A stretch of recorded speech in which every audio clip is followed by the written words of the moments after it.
Hi, everybody, and welcome back to the Order of Narvosc. This is session 49, Ruthless Negotiations. We hope you enjoy. We awoken, more or less, back on the surface because the previous session before that had ended after a very difficult combat encounter with the remaining masks, and Anaria swept in to sacrifice herself and save the party.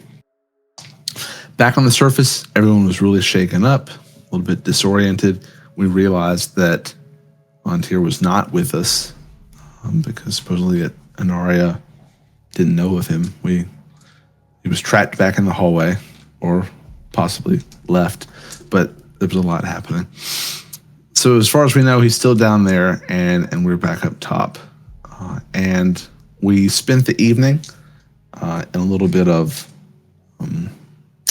reflection. There's some people that seem to have some memory issues among them. Some of it's more obvious to others. I think Beltov in particular seems to not remember much at all. And the flashing lights in the sky continued almost like a pulse around the city that we were outside of. And then we ended up making our way back into the city because we wanted to, one, go back and see if we could actually rescue Vontier, and two, see what we can do about Violet as well, who is still in the clutches and control of Quirin at Pleasures in the Underground. So we started making our way back in, and that's when we found more or less the aftermath of what had happened in the city with those flashing lights, which was people were more or less frozen in place, but looked like they were sort of grasped by this ichor stuff. And as far as we could tell, they were all dead. And I think we could surmise that their souls were sacrificed to whatever this thing was. And among them was our dear friend Seraphina. Perfect. And you all have seen that black ichor vein, whatever it is, before. You all have personally seen it. So seeing this many people that quickly gives you a little bit more insight as to what this is. And as you continue up, you all are on layer 13. Are you all still making your way up to Theron's?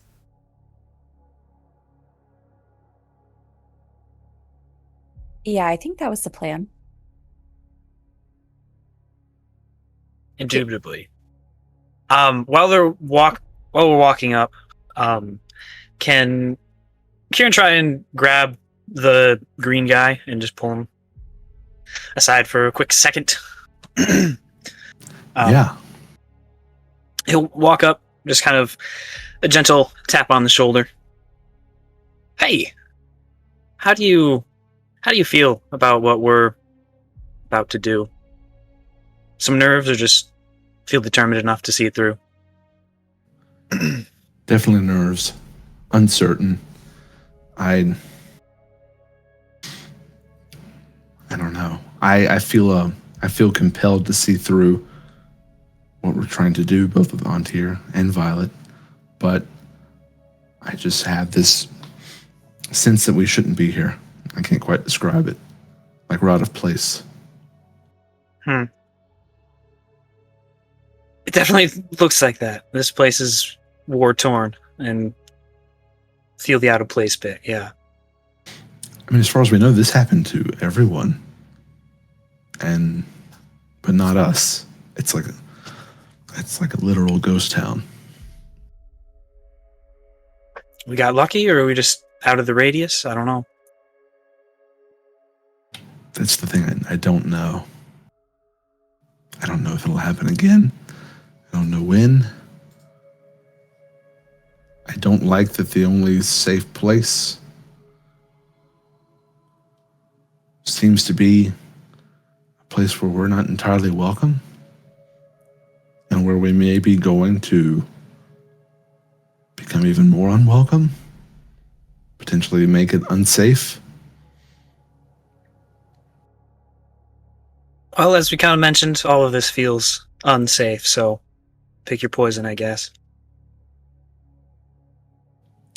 It's just, I know you've probably heard at this point through conversations what happened in the city months ago that we were a part of, and the unintended civilian casualties that were a result. And now I'm thinking, I'm sure there are people at Pleasures that are just trying to live. Are we going to make the same mistake? And I say we, I know you weren't there. I'm not trying to spread blame. But I feel it. Am I going to do the same thing again? Gee, I'm just curious to remember all that history. Roll me a d20. A natural 20. That's a great way to start out. You do. Because you do remember that Tilly went in and never came out.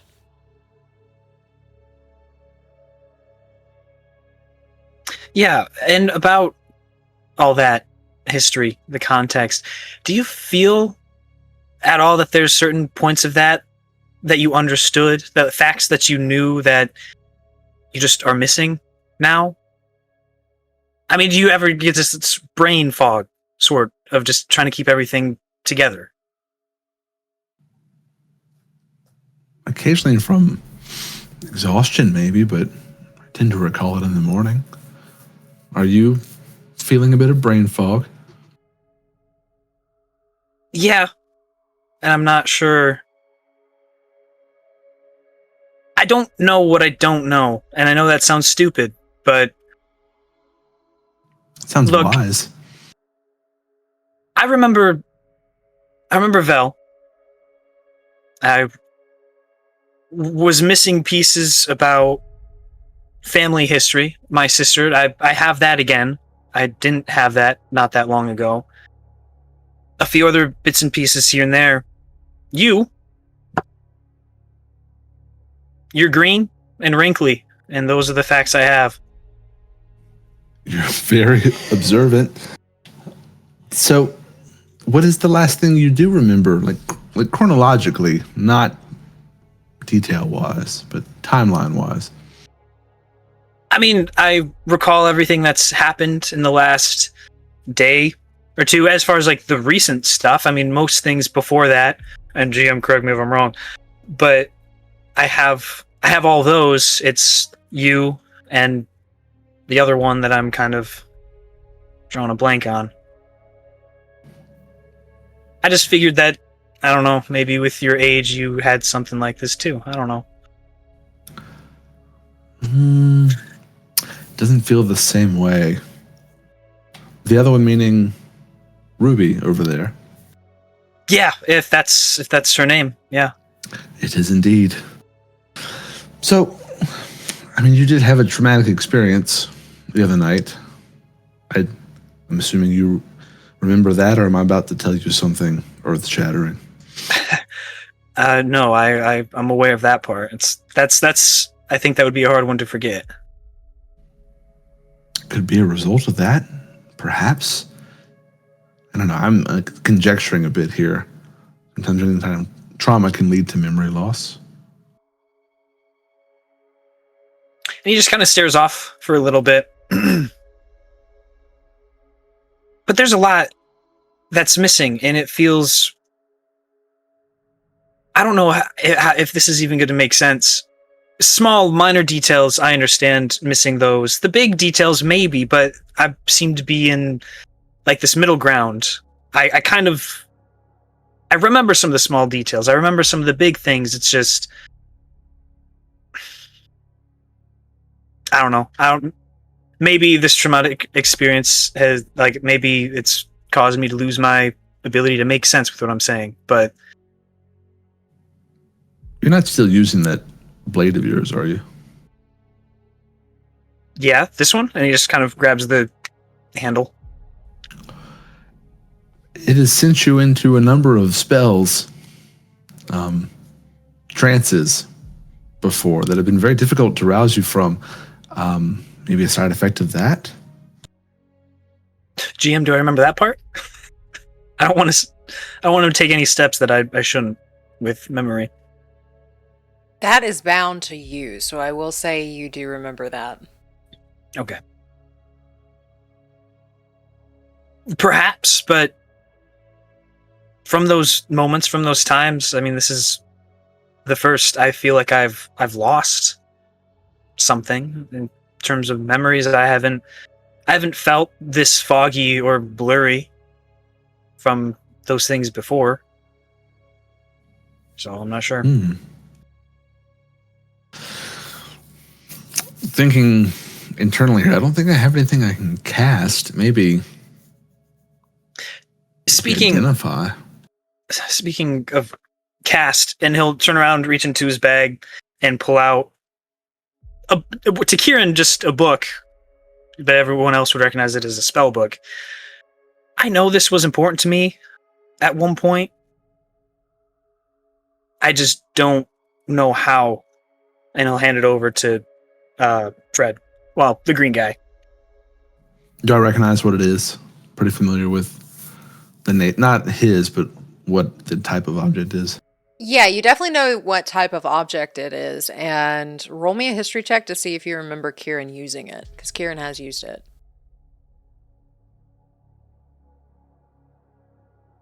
14. With a 14, you've worked and fought with Quirin enough to know that that is Quirin's spellbook. Quirin, in the same way that you cast spells, was casting spells too. Okay, so I would just share them. This is, it's your spell book. Do you still have the ability to use it?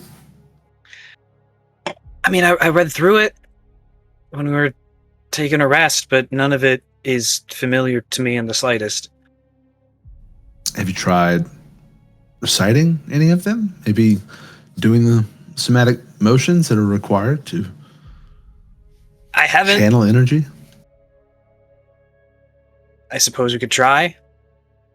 And he'll just open the book and flip to a page. You're going to have to tell me what one is good to use. Hang on. I do have a picture of a spell book. I just don't have it. Are there pictures like in it of like what the spells do, like fireballs and explosion, and then?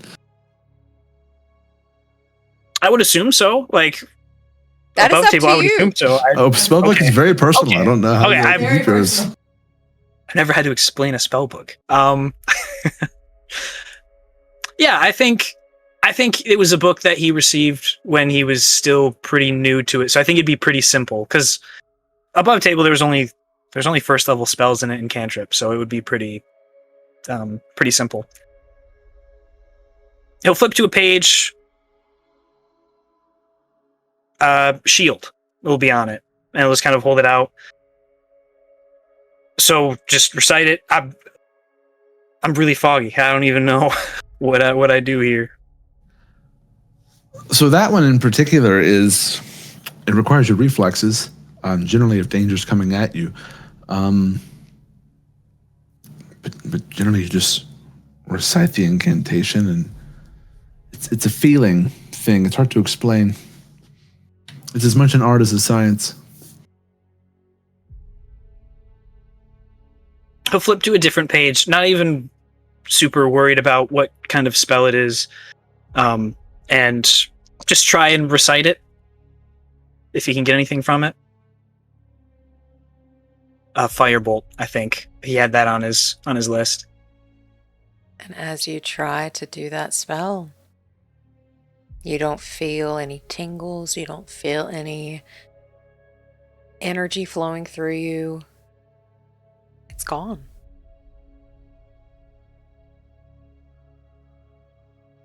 Did I do that right? You have to work your way back up to it. There was one I seem to recall you doing. You could sort of dry things off or make a smell. Very simple things like that. Something that should be almost muscle memory. Can you make it smell like roses? And he'll attempt to do that too. If Fred will point out which spell it is. I will, but there's a look of nervousness in that, like, these are the ones you don't even need to read. And nothing happens. See, this is what I mean. Nothing of this was familiar. And then he'll establish the mental connection with the green guy. But this feels a little better. A little stronger? Is this a side effect of a traumatic experience? Is that the mental? Is it like mental now? Are we this is mental now. This you could do before. It's good you still can, but I don't know. I mean, I've never experienced something like this before. Not after we just woke up and started the day. I don't know then. I can keep it and keep at it, but whatever this was, just might be lost. What's your name? What? Sorry. Oh, okay. It really has hit you hard, hasn't it? Well, I mentioned I didn't recognize you or Ruby. I just did get yours. Friedrich, Professor. Well, not much professor of anything anymore. Friedrich Edler. Nice to meet you. Is that applicable? For you, I think so. It feels a bit odd. I'm sure it will return in time. We've all been through a lot. You in particular were not of this world for longer than I'd like to recall. Yeah. So maybe it's a matter of, do you feel, this is going to sound a bit odd, do you feel whole right now? Or do you feel like part of you, not just your memory, is missing? I mean, I imagine that'd be a difficult question to answer. I mean, I feel whole. I mean, outside of the memories, but I guess me being whole now could be different than being whole earlier. And how would I know what I don't know? I feel fine outside of the memories now. Excuse me. Now. Maybe it'll just take time. Maybe spending time around us and speaking to us will bring things back. I guess if that's the best lead we have, then that's what we have.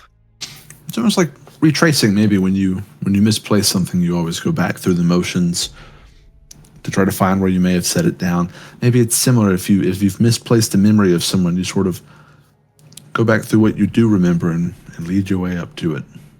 And he takes that and just nods quietly.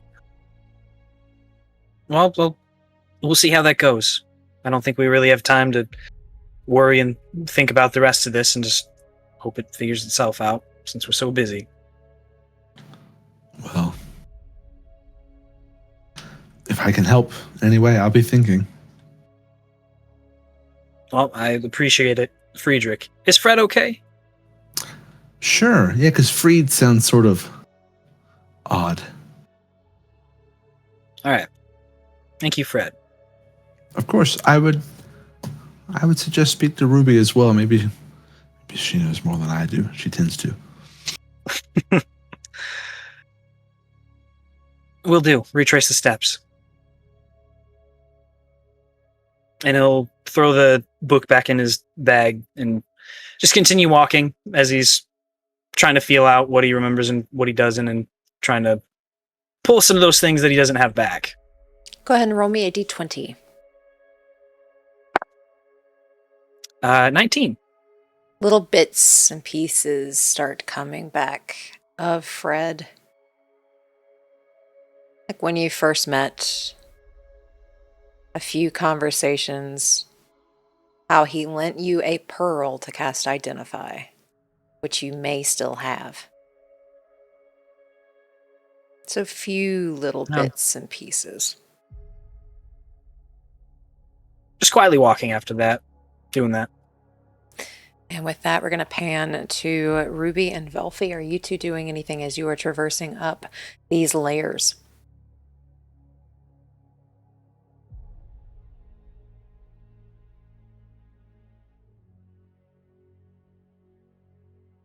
I think Velphie is just kind of focused on her ultimate goal, which is to get on tier, so she's probably just kind of a bit more recluse at this moment. Ruby is following very closely like a shadow behind Velphie, but speaking to Van, there's some sort of hold that he can get in your mind, this Theron guy. Last time he got the professor really badly and they struck up a deal from a game, but it was a tricksy game. I don't think it was fair. Just a lot of games aren't fair. The players don't want to be fair, but it wasn't about the game. It was about him. Do you understand? I'm trying, so just don't play a game with him, even. What kind of person is he? I would say he's someone who likes power and puppets while hoarding himself away. The type of person that doesn't necessarily care if people get hurt. The type of person that relishes in the pain of others. So it's very important that you don't let him know what causes you pain. He nods, but he slows down a bit as he just glances you up and down. Like Mother Mortem, then.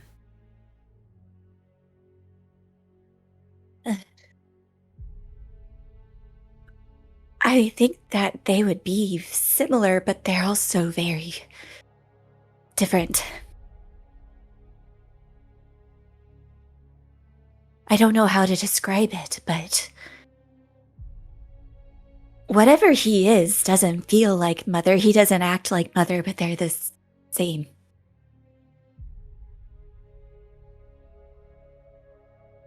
Almost like how red and green are both colors.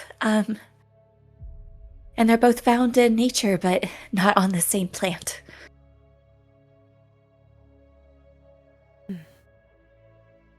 So don't trust anything they say, then.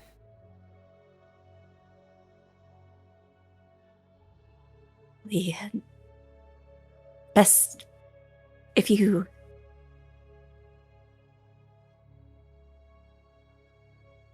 just listen. There's some things that Mother would say that were the height of honesty, but most of the time that honesty was to cause pain. So it's not about trust. You should guard yourself.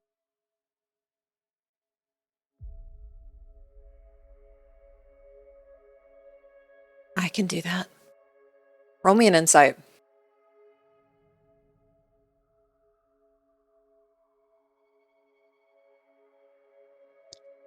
Is he lying to me? Let's see. Pretty sure I have. Yes. Okay, so that's 17. Okay. You know Van enough to where he's got like this little tick of. He just kind of like rubs his knuckles a certain way, his fingers together. He fidgets when he gets nervous or when he feels shamed about something. And when you're talking about Mother Mortem being like this person and how you cannot trust them, that's when it starts.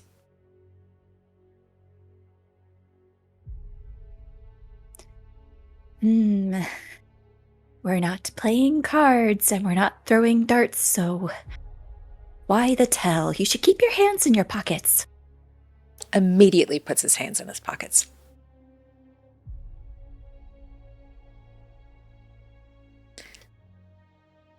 Why the tell for what? You only met Mother one time. And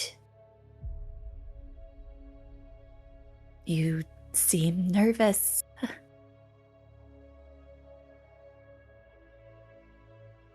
He looks away. She's pretty terrifying.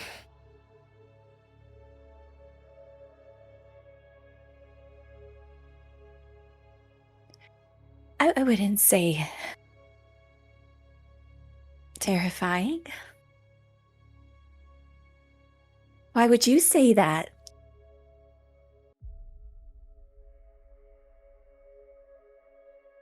She just scares me.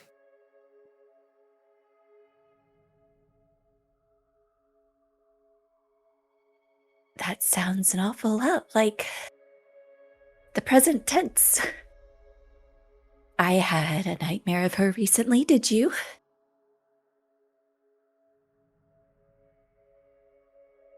Something like that.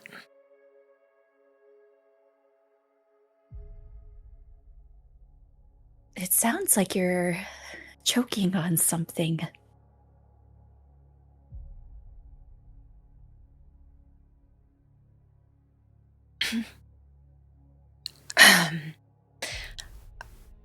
I had to get here somehow.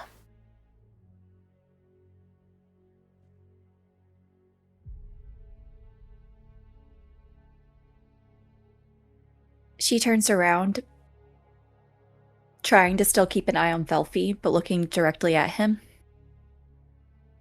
You had to? Vanson. Did you see her? Did you strike a deal with her? Roll me an insight. 23. He looks at you, but he does not say anything, as he will not lie to you.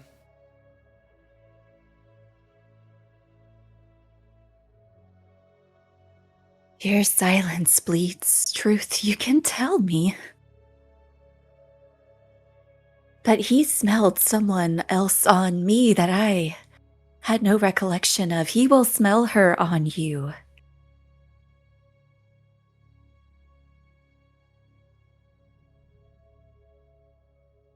He nods. Roll me another insight. All right, 16. He is not going to speak about it, about making a deal, because you get the sense he can't.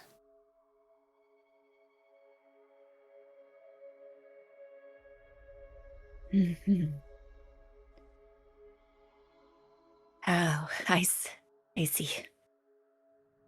If your tongue is lead, there's no need to feel guilty.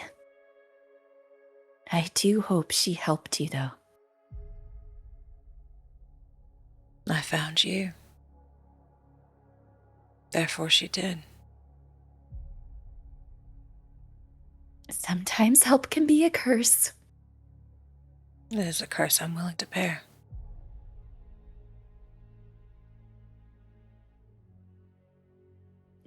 We've spoken about this. Don't look at me like that. And then she'll turn and keep walking. As you're turning away, he kind of looks a little confused as to like what he's looking like, and then he tries to like rearrange his face a little bit, and then continues walking with you. As she turns, she'll call out to Velphie. Velphie, we're speaking of deals and influence. Were you affected like the professor was last time? Do you remember?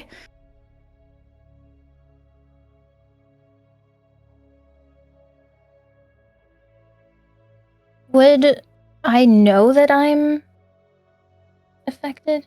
Okay.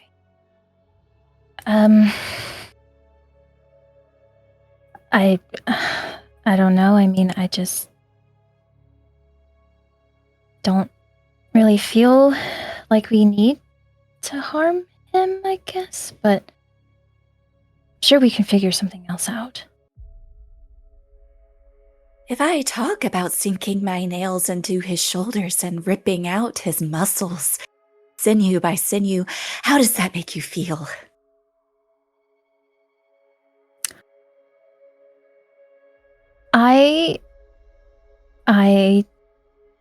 That is your choice entirely. I chose graphic words on purpose. I think you were supposed to feel something.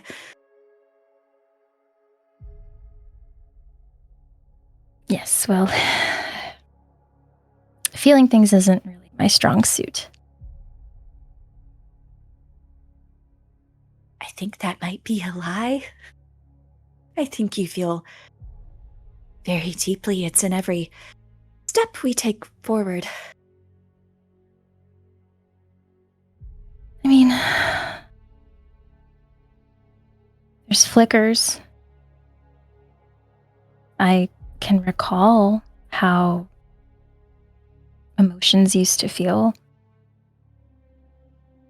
but I don't feel them as intensely as I used to.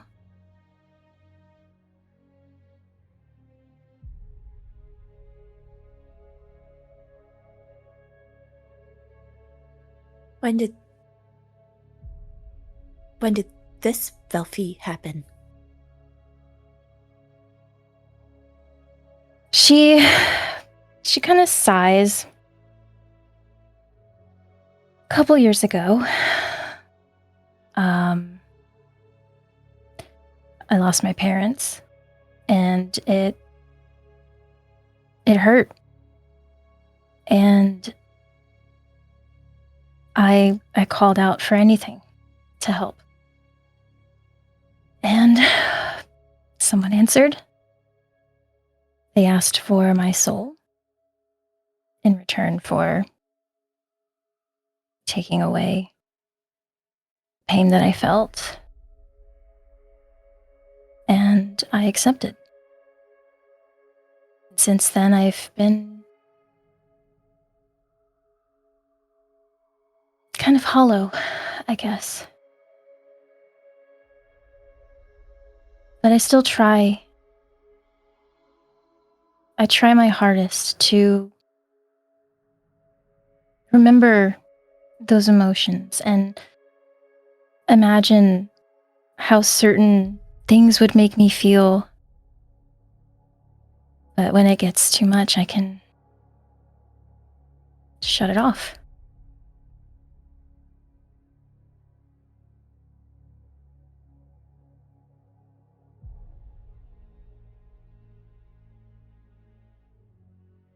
You shut it off? When I need to. When I know that I can't let what's happening affect what I need to do.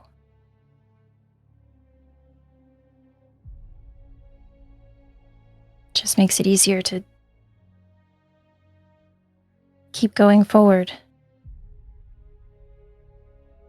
Which is kind of what's driving me now, I guess, is I know that I want to save Vontier, and I know for a fact that I do love him, but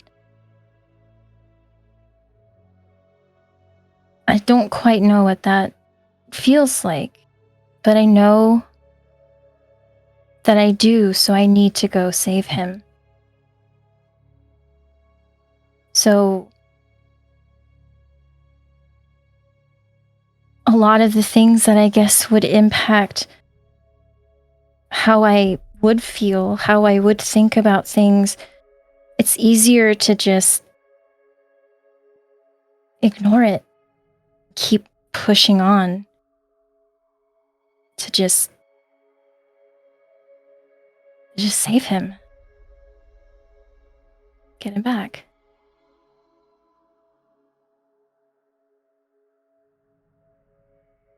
It's a blessing and a curse, I guess.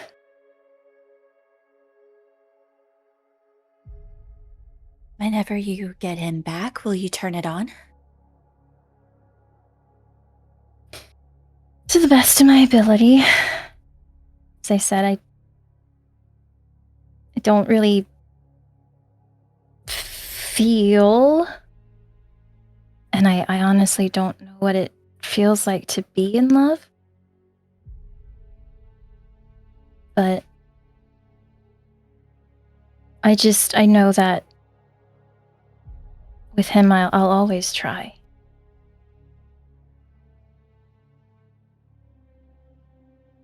Because you're... And you see her, like, take a really big gulp and, like, put her hands in her pockets. Because you're not scared to love. No. My life pretty much has been full of love, despite everything that's happened. And it's what shaped me into being who I am now, I guess. And once you learn how to be that way, it's hard to not be that way.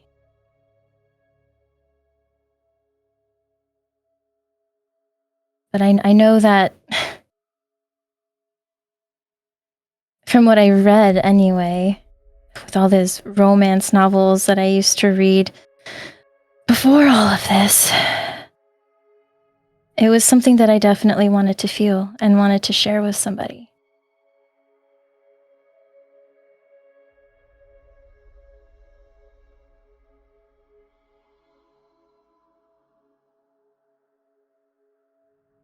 Well, it's a good thing we are coming all the way back down here then.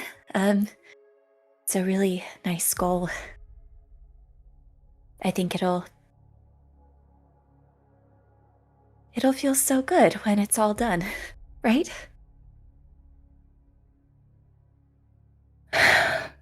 Hopefully. Just feels like we're just coiled up. And it feels like once we do this, that tension will release just a little bit. And then we can move on and get to our next goal. To end all this.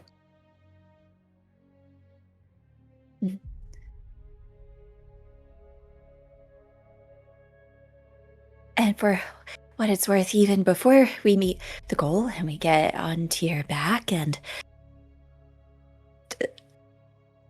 as you are right now, Velphie, it feels like you have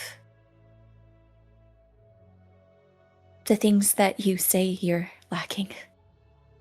I couldn't even tell you didn't have a soul other than how quiet it is around you sometimes. That explains a lot, actually.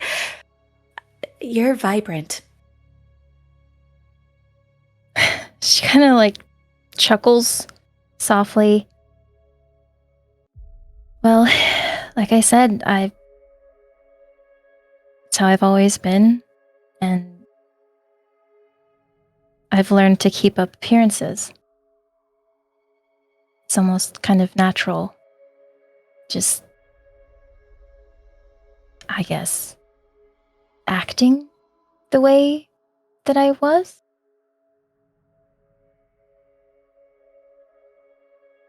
But I still feel like me.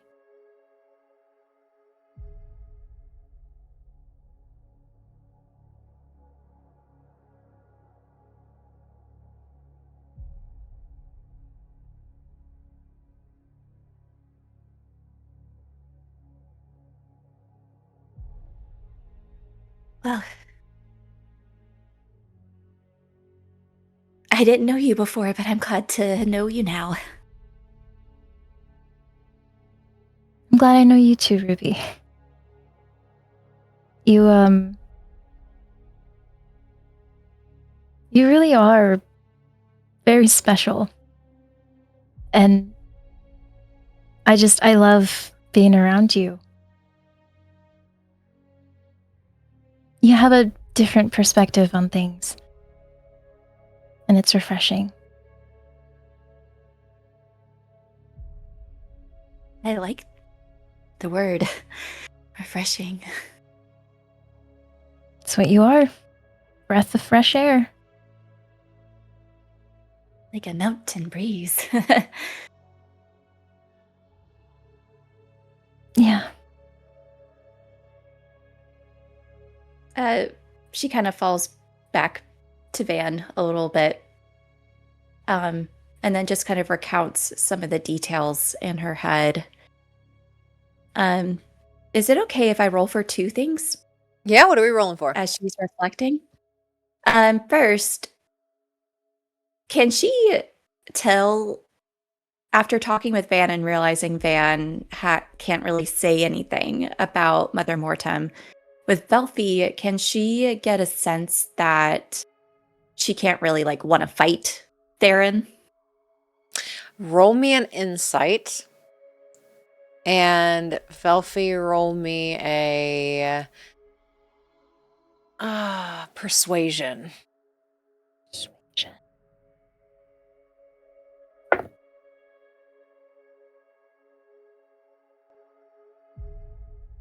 23. 21. You can't pick up on the fact of if she is charmed or not. Ugh, okay. And then the second thing,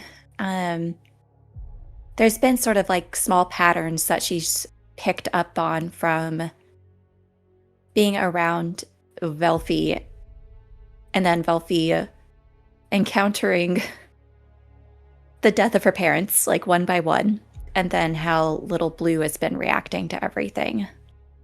After hearing a little bit more about Velphie's past and stuff, could she potentially link that pattern together to form some sort of conclusion?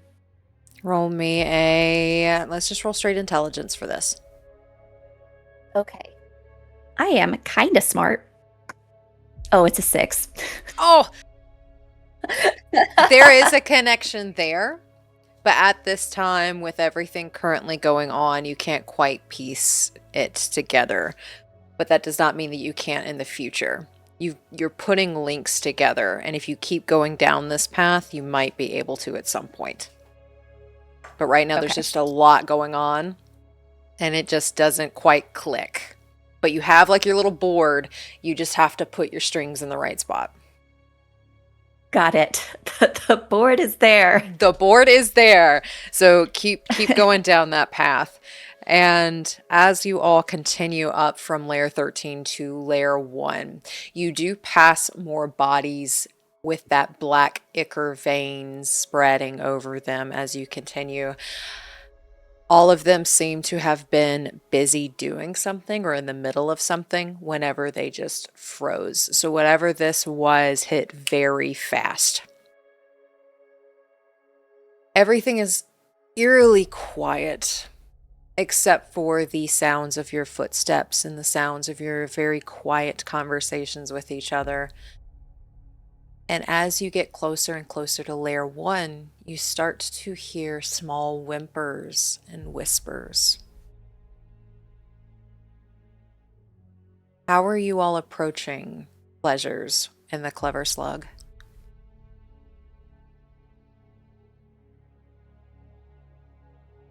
Friedrich. Before we get there, do we come across anyone who has not been affected by this thing? Do not.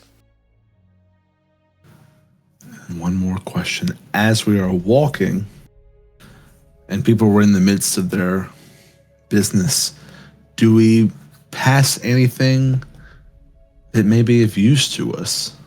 Like that they were carrying or had dropped or is on a store window front as we walk through? Okay, with the path you are taking, you would not pass many shops specifically. Is there a specific shop you wish to stop at?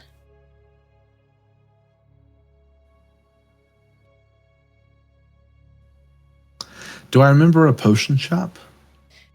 You do. Roll me a history check to see if you remember seeing the sign.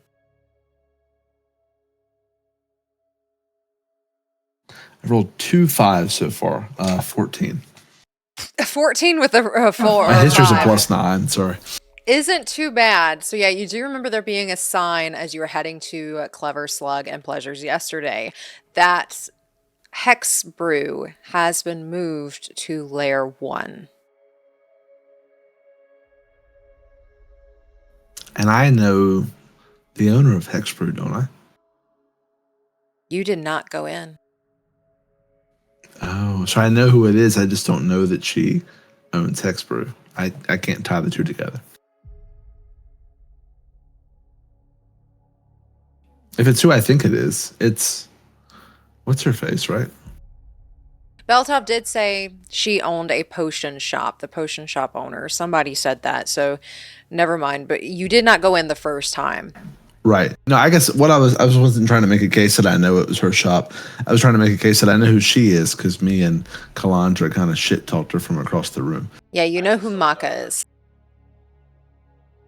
And I think Kalandra actually did tell you she owned a potion shop. So yeah, you would know that there is a potion shop named Hex Brew that has moved to Layer 1. Okay. Keep that right in my mind for later. Keep that, okay. But roll me an investigation check and just to see if you find anything on the way, because you're not deliberately passing any stores at the moment. I'm assuming you all went from Layer 13 straight up to Layer 1. I don't think we discussed anything otherwise. I was just thinking, like, on the way, technically all these people appear to be deceased, and some of these things aren't going to help them, so... Yeah, Friedrich said something or started to get shifty. I think Ruby would be on the same page. Okay, then you can roll me an investigation check too. It's not grave robbing if they're not in the grave. Right. It's repurposing. Yes. It's just being responsible. 15. Okay, with 29. With a 15, we'll start with that first. You find 18 gold pieces as you're kind of going through and rummaging some of the corpses. I wouldn't take those. I may find them, but Friedrich wouldn't take currency. Okay. What exactly were you looking for with a 15? I was looking for someone that had like a potion bottle or dropped a spell scroll or any kind of like thing. But something about taking money off of a dead person just feels, it's one of these indescribable principle thing with Friedrich. He wouldn't like look down on someone for doing it, but he doesn't want to do it. Okay. I will say with the 15, you do not find any spell scrolls. You do not find any potions. Yeah, with the 15, a lot of people down here aren't very well off. That was typically topsiders. So you do not find anything of use. That's fair. All good. With a 29, though, you do find 2 gold pieces, but you also find a bottle of superior healing, and you find a 5th level spell scroll. And I'm going to have you roll for this as you find a 5th level. Ooh.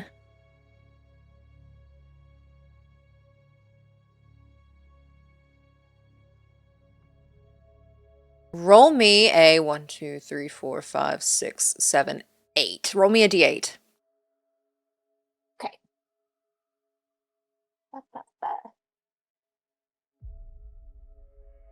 Ooh. I just got a new Ruby D8.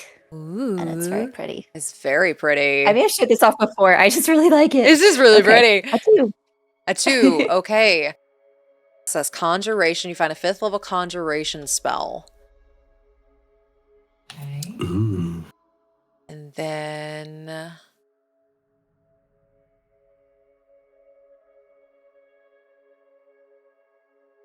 roll me a d20, please. Okay. 11.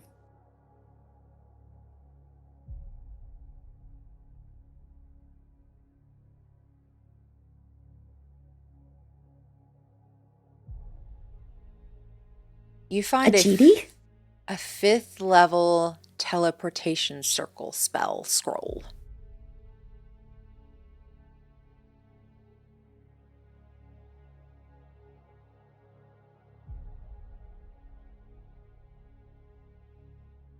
Okay.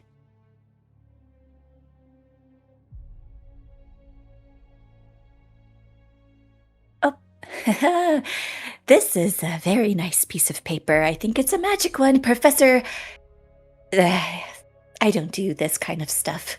And she'll hand it over to you. I will take it. Can I decipher what it is? Roll me an Arcana check.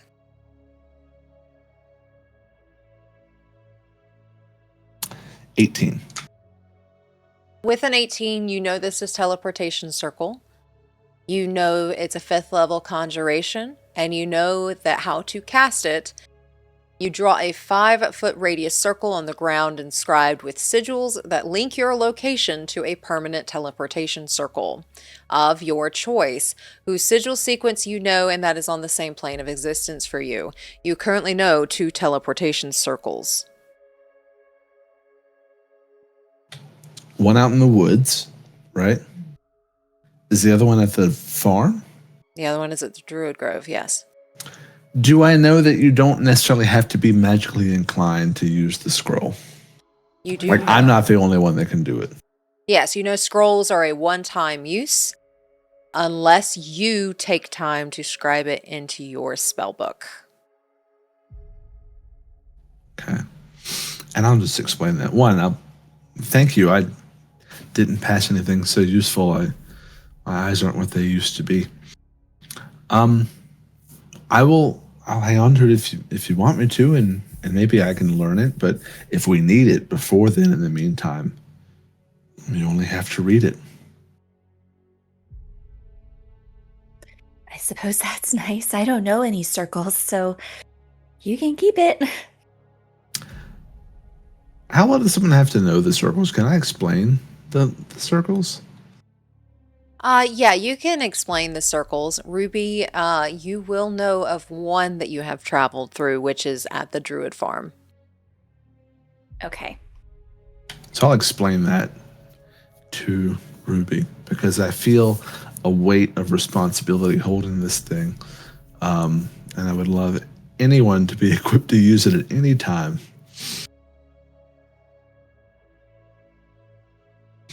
But, if you need to, I appreciate you keeping an eye out. I was doing the same. I just found a little bit of gold.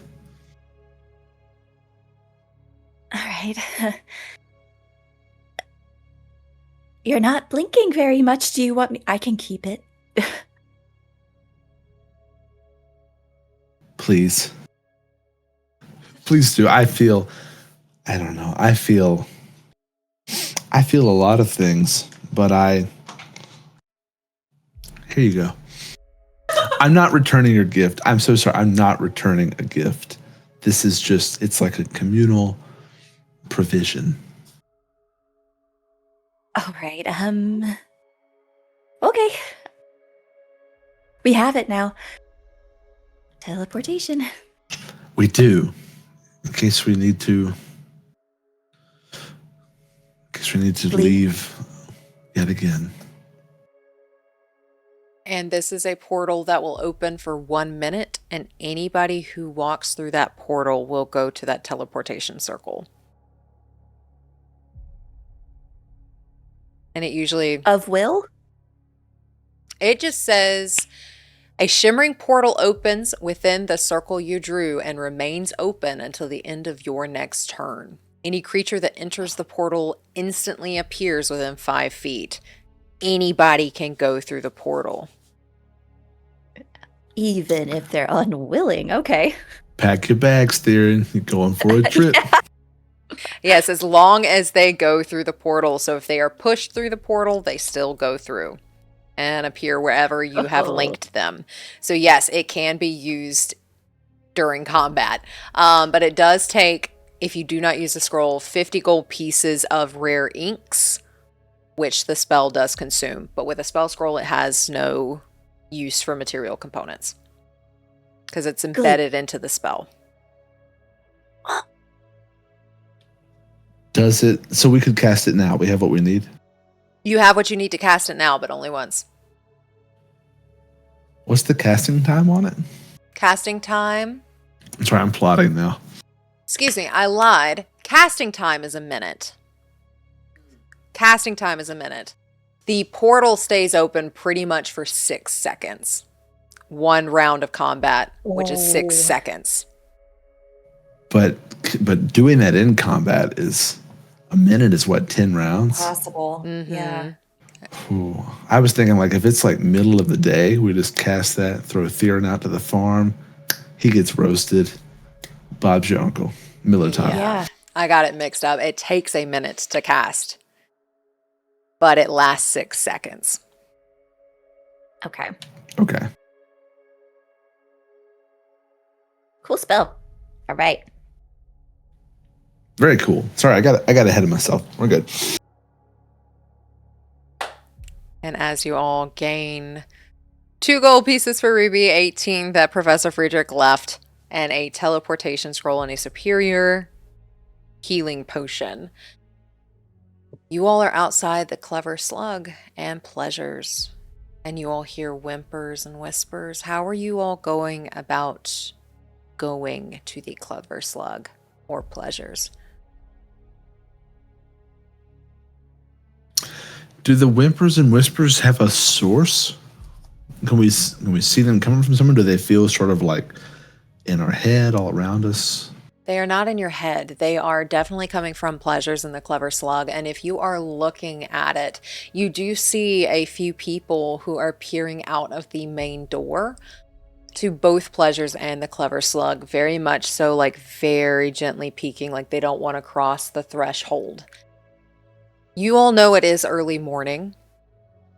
So everyone that you can hear whispering, whimpering in the Clever Slug and Pleasures either must be working, popping in for an early breakfast because the Clever Slug does offer that, or an early drinker.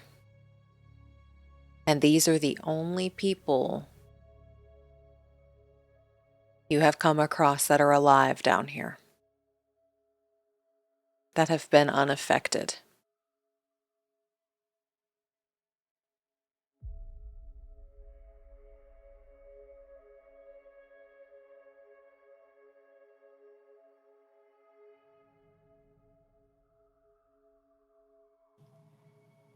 Well, we're at our destination, but I'm not sure how to proceed.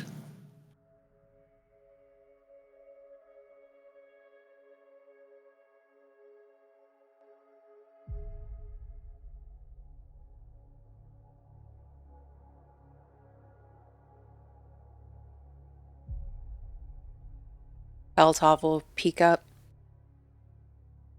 Well, we could just walk in the door.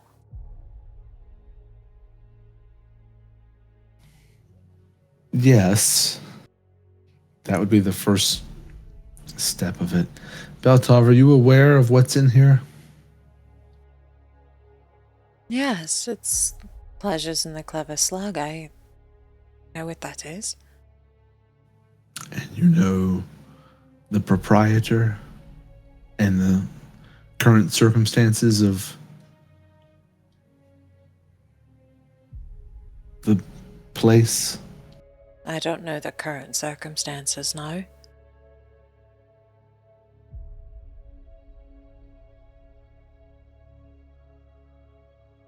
I mean, they all look scared. As far as we know, it's the last haven in Sydonea. If it's the last haven, then why are we worrying about going in?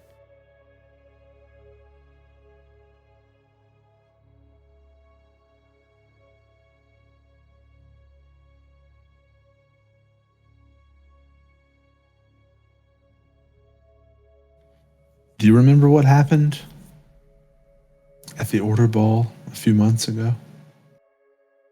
The Order Ball? It has been a while.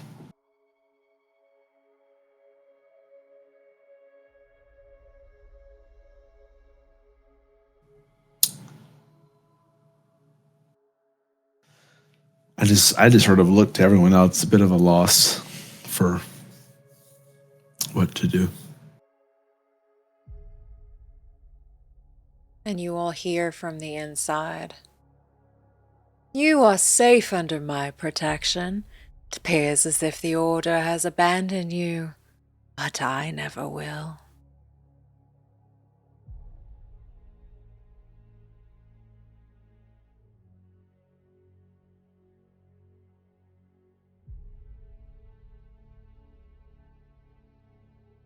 Part of the indecision, Beltoff, is... Well, last time we were here, we made a deal to bring an outsider to him. And we have that outsider here. I don't think we want to give him away. And Theron's not gonna like that part. Roll me an insight.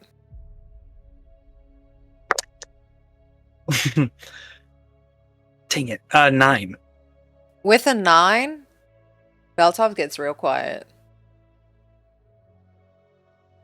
So, it's either turn in this outsider and receive Violet in return, or stick to what I think we want to do and not return it and possibly destroy the Haven. Beltov will look at Ruby. Did she bring me as a bargaining chip?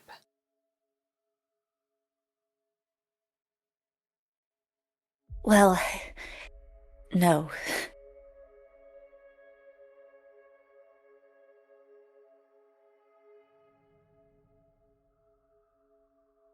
He just nods.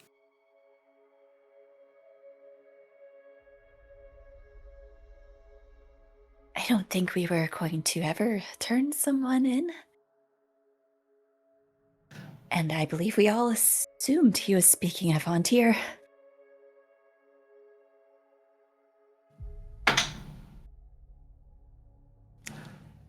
I never intended to make another deal. He is a lying trickster, and he tricked me, personally.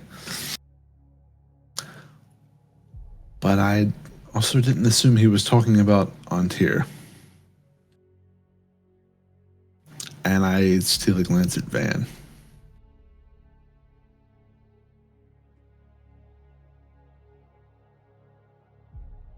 As you look at Van, his kind of sucks in his lips a little bit and just nods.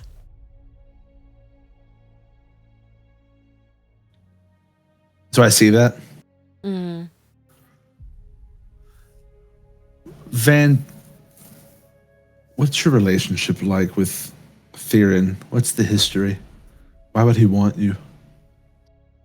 I didn't ken any Theron.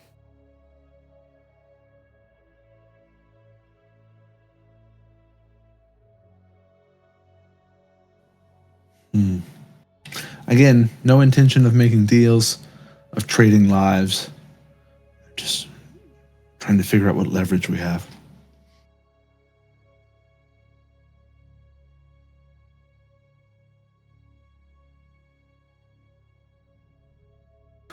And GM, am I pretty certain what Theron is? Mm-hmm. Okay. I'm just going to say it then. There's an incredibly powerful, undead vampire lord running this place. And he seemed to imply, he said he wanted an outsider that we would find in the dungeon.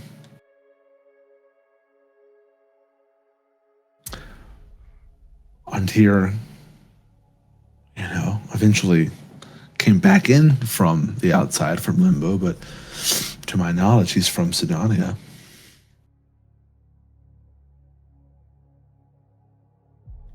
How far are you all away from the pleasures and clever slug right now? Way too far from to hear or see anything. Yeah. I don't know. I don't know. Anyone can tell me otherwise. I figured like right on the top of the steps before getting to that level. That's what I thought. Like kind of like right at the top of the steps. Like into the, I know it's not a parking lot, but like other side of that kind of distance. Like 100 yards or more.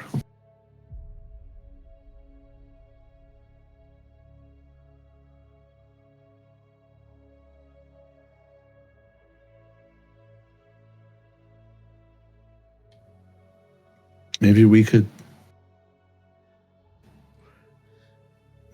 convince Theron that whatever deal he has to protect this place is no longer safe. It may not be. Why would it be? I think that's a good way to start. Seems reasonable.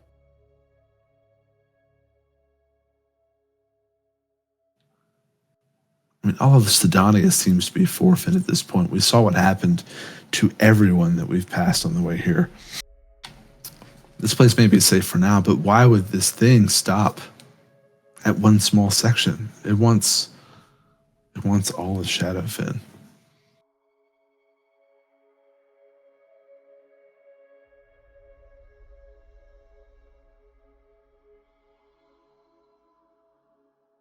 If this safe haven weren't to exist after we interact, would death for everyone inside be... Do we think it'd be instant or a slow tick?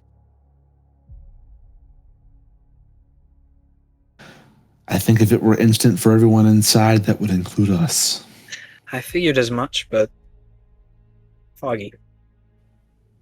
And I guess it could potentially even happen right now while we deliberate.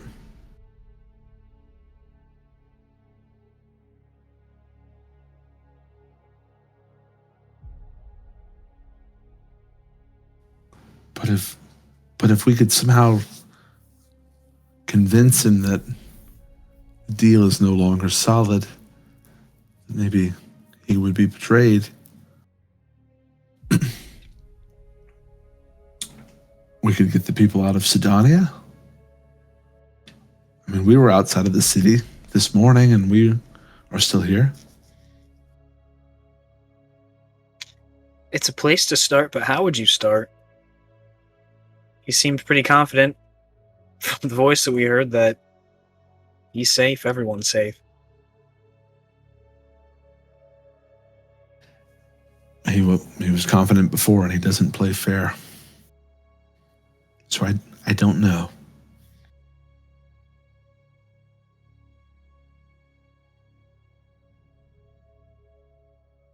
You all hear from the door of the Clever Slug and Pleasures. What all are you doing out there? You need to get in here! As you see people in the door motioning you to come in.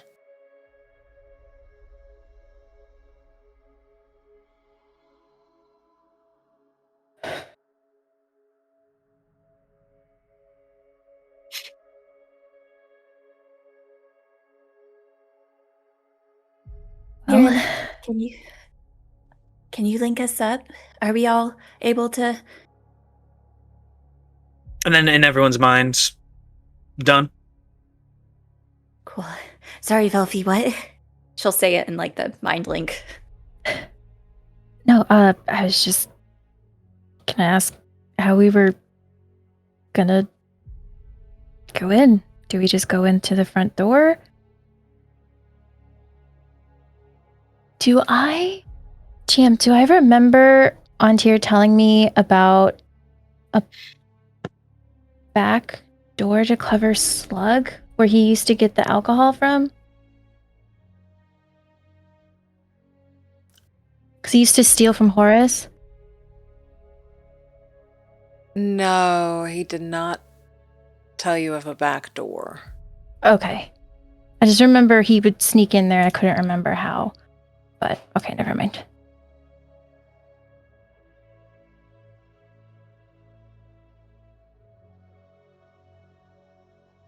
I think entering is one thing, but do we... This is in the mind. Do you want to take Van with us? If we take him with us, we might not have a decision on how we combat this. If he stays out here, that black gunk. There's risk either way. I thought we were coming here to take out Theron and free Violet. Is that not it?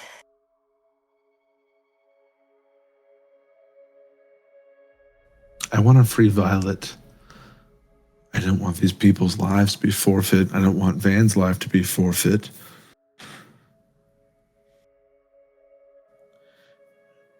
Should we ask Van what he wants to do?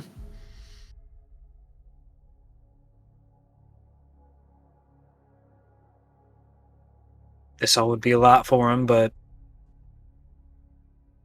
I mean, like you said, there's risk either way. So why not lay the cards on the table?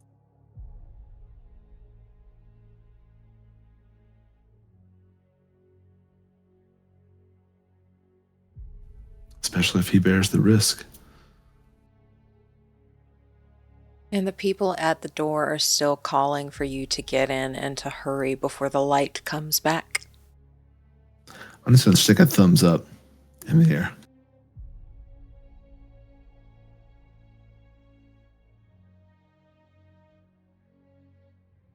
Well, and this is out loud to Van. Is Van in the mind link, or is it just us four? It's just us. Okay, so out loud, Velphie will look at Van. Do you want to go in with us?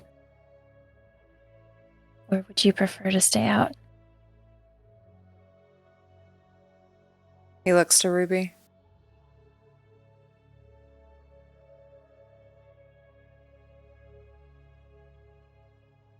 This is just not fair. I told you it wasn't fair. I didn't know you were the outsider.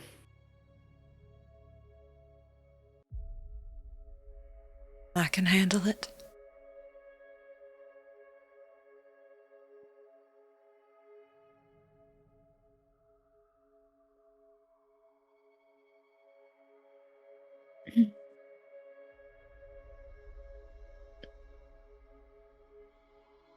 I don't know what is in there. But if you think you can handle it, probably better to go inside than to stay out here, right? Gives a nod. Okay.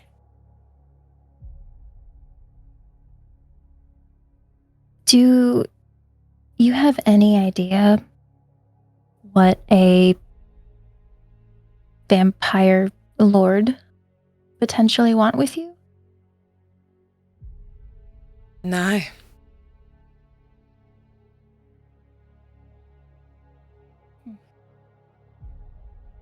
Can I insight him? Yeah, go ahead.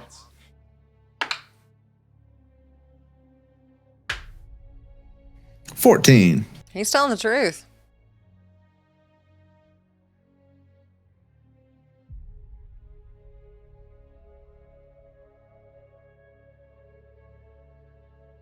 Is there anything that you've done while you're here?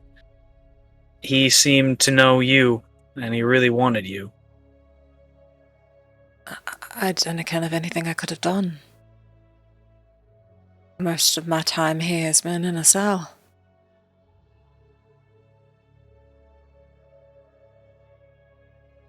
Above table, does Quirin know of anything of Van's past, like before they met? I don't think they interacted a ton, but... He was very new to your group when you all decided to go.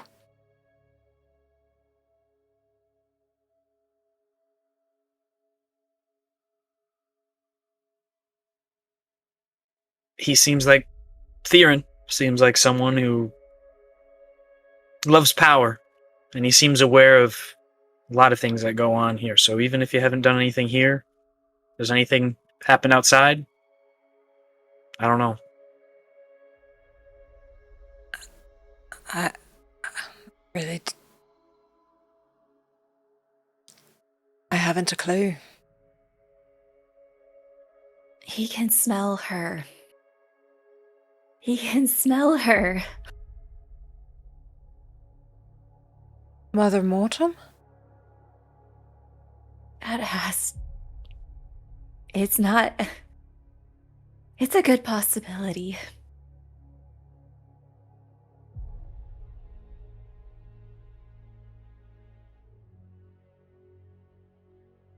If he's got that good of a nose, he probably already knows I'm out here. To the group. Pan made a promise with Mother. To get him here.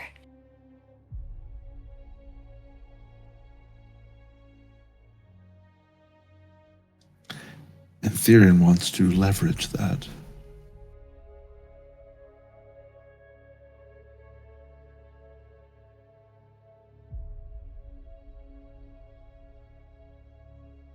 How deep of a promise? Something that rivals a pact? He looks at the ground.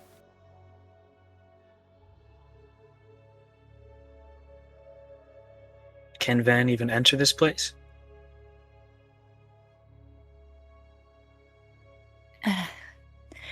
I suppose we'll have to try.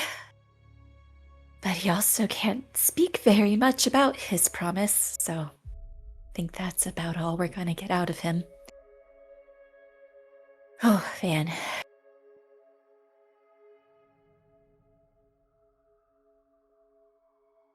I don't regret it.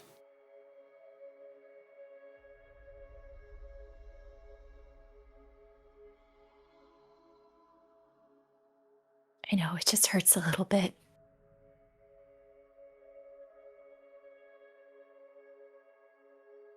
The last person I wanted to hurt was you. And he will actually start walking to the clever slug. He has no idea where he's going, but he's starting to walk. Well, shall we then? Then Quirin will start following. We shall. I'll do the same. Yeah.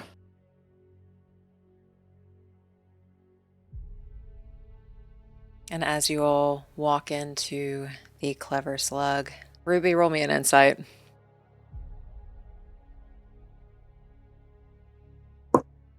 Oh, natural 20. Van is scared So shitless. Oh, okay.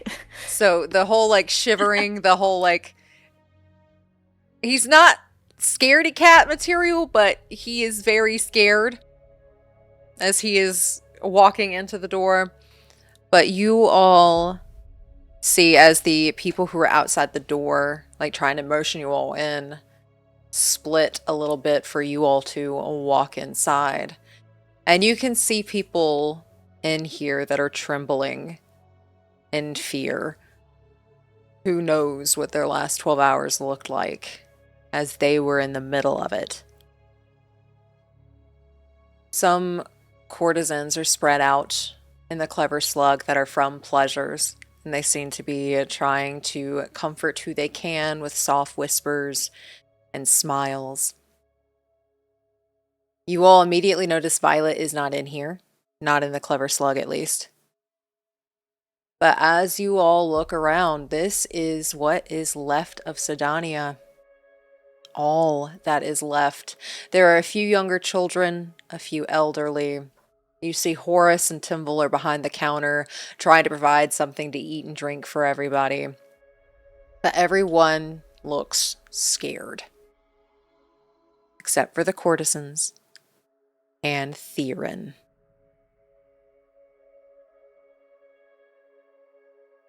Quirin stands in the center hallway between Clever Slug and Pleasures, and reassuring that everyone is safe as long as they stay here. Is there anything you are immediately doing as you walk in? Yes. Really on the way up to the door, I'm casting protection from good and evil on myself. Okay.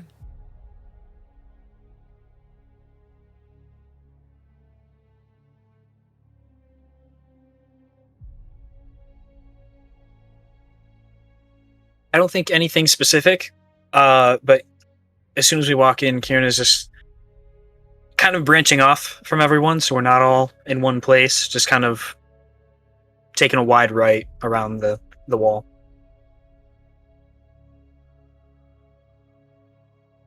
So it's like the body, like Theron is present in the room, or it's okay, not just his voice. Okay.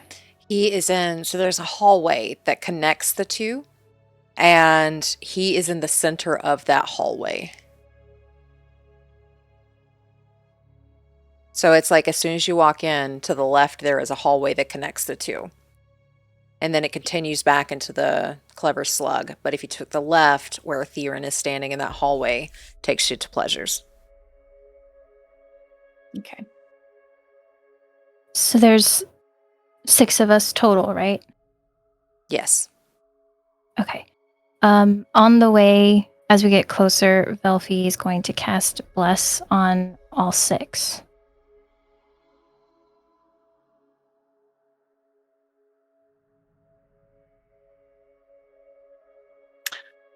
Oh, I forget above table. It's only Van and Beltoff with us, right? We don't have Van? You do have Or- Van. Sorry, I got Van and Ro mixed up. We don't have Ro, is what I meant to say. No, y'all left Ro outside. That's right.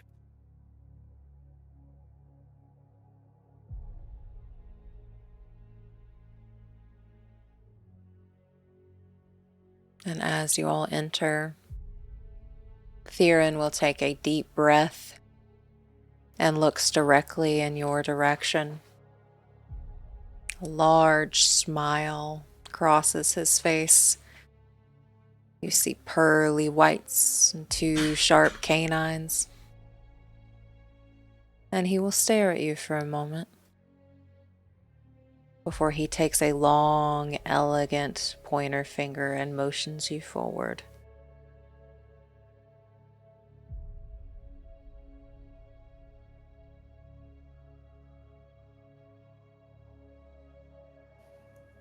I'll step forward.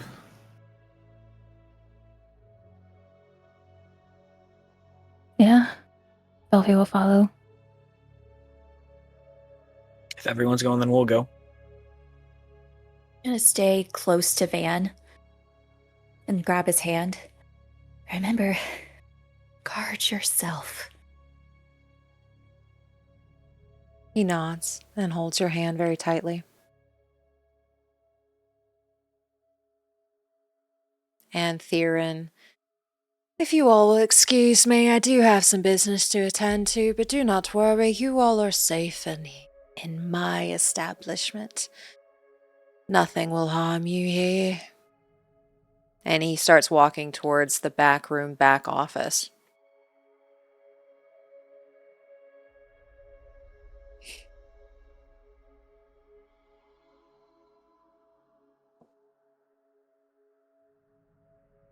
Very tensely follows.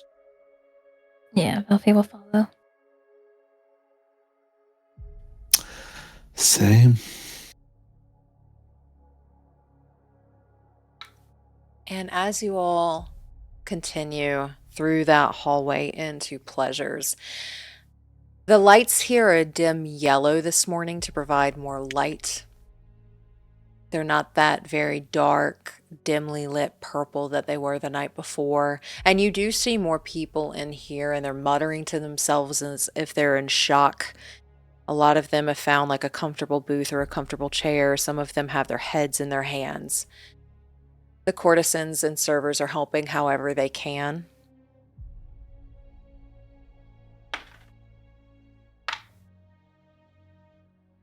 Velphie, you feel somebody grab a hold of your wrist.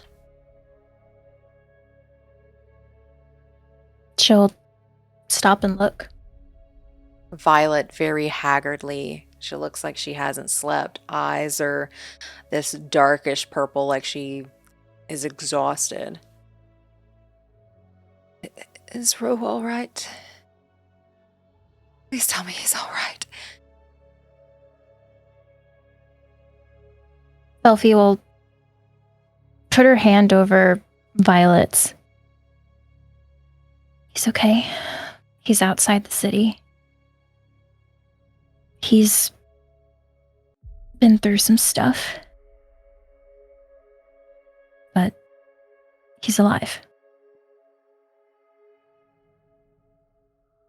Okay. And she looks at Theron. Why did you come back?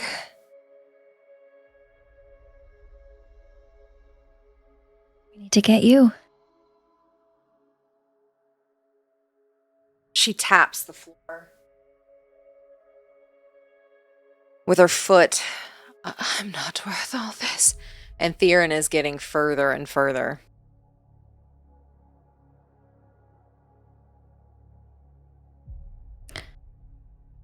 I know what Ro feels like, wanting to rescue you. So I have someone I want to rescue too. And I can't ignore that. So we're here to help you get out. Get you back with Ro.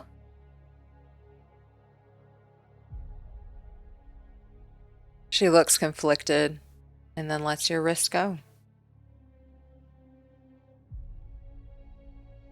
Velphie will give her this little kind of like half-hearted smile and like a nod, kind of like a we'll be okay nod. And then she'll turn back and start following. And is everyone else following as well back into Theron's office?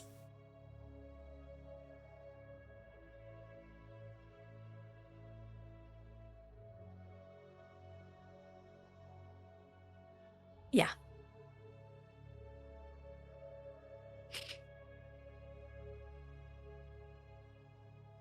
You all are led through the curtains towards the back of Pleasures to his office again. He opens the door wide for you all, and he sits in his throne-like chair behind his desk and very elegantly clasps his hands in front of him. He looks at you all for a moment. He gazes at Ruby for a while. Did Karovia save you again? Smell like death.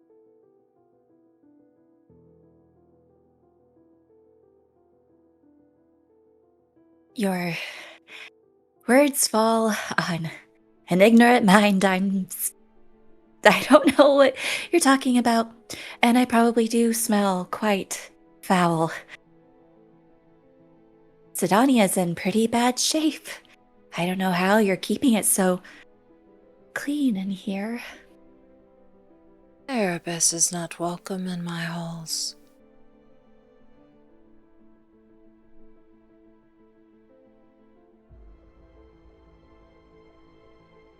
He'll then look at Friedrich. Pity you did not remain mine.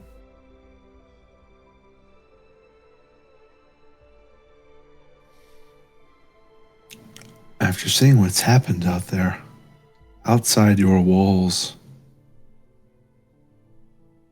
are you confident in your domain remaining safe? Out of Erebus's reach? Out of Erebus's ambition? Erebus's ambition lies elsewhere. My little corner, my little lair, isn't what he is after.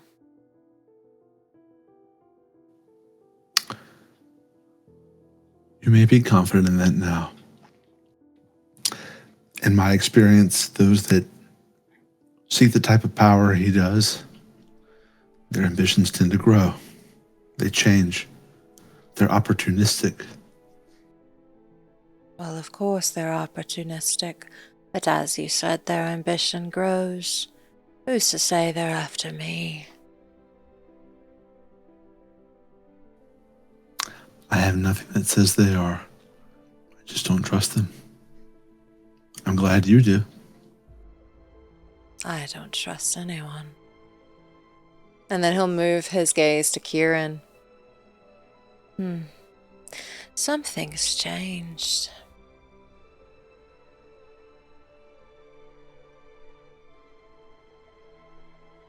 What? Do I look a little prettier? Interesting. Never had one of you in my halls before. But I see you kept your end of the bargain.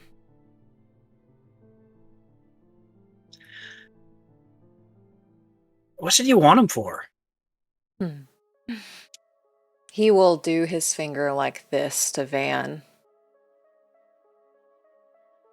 Ruby, Van lets go of your hand. And he walks over to where Quirin is. Not Quirin, Quirin is. You have the slightest smell of Carovia on you, but you are not hers. Good for me. What year is it on the outside, outsider?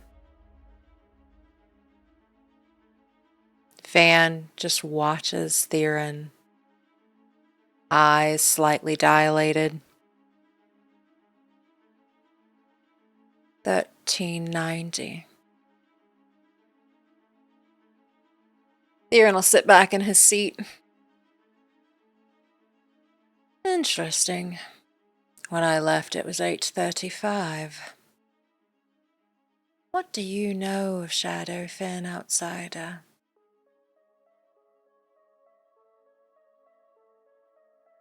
I didn't ken much, but I tried to pass through its borders once. 'Tis an impenetrable wall of shadow, no one gets in or out. Guards are posted around the perimeter.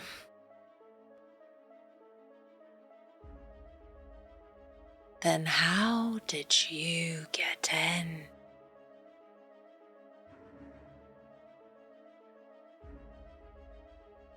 I made a deal.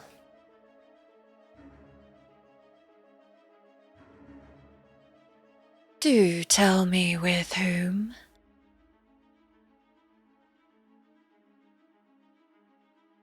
Mother Mortem.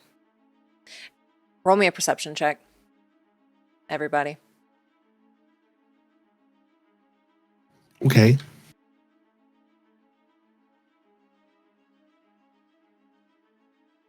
Perception, you said, right? 3. Natural 1 for 3. I got another natural 20. Natural 20 for 25. Oh. I got a dirty little 20, so. Okay, we got dirty 20s. We'll start with the dirty 20. You start to see blood seeping through the back of Van's clothing. With a natural 20, it almost looks like someone has cut a line down the middle of Van's back as soon as he says Mother Mortem.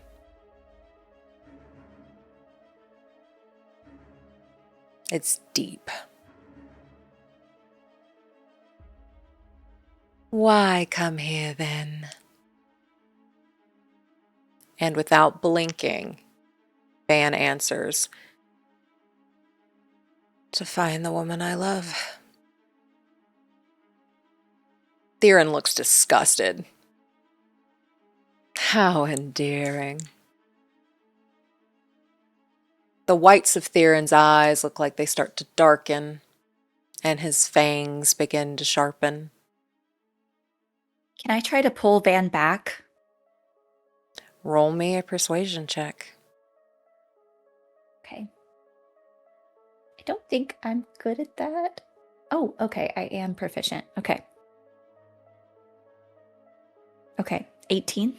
18. As you pull Van back, he looks back at you. It's okay.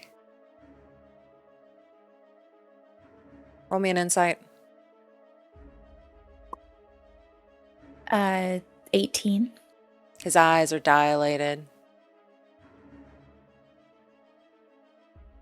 Oh no, it's happening again.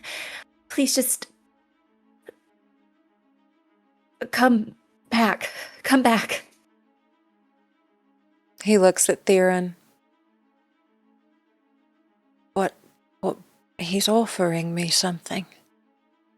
Isn't it rude not to take it? It's okay to be rude. It's okay to lie. It's okay to steal, but it is not okay to die. Not here, please. He wouldn't hurt me. He's already hurt you. Panning to Quirin real quick, Quirin looks at you. This was a part of the deal.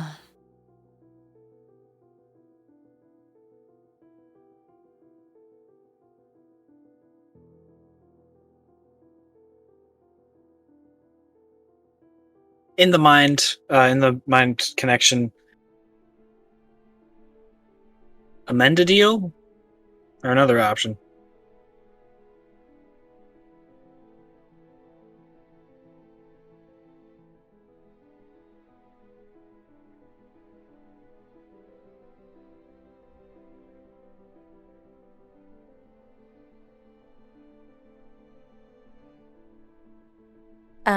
In the mind link, Ruby will ask, what other options are there?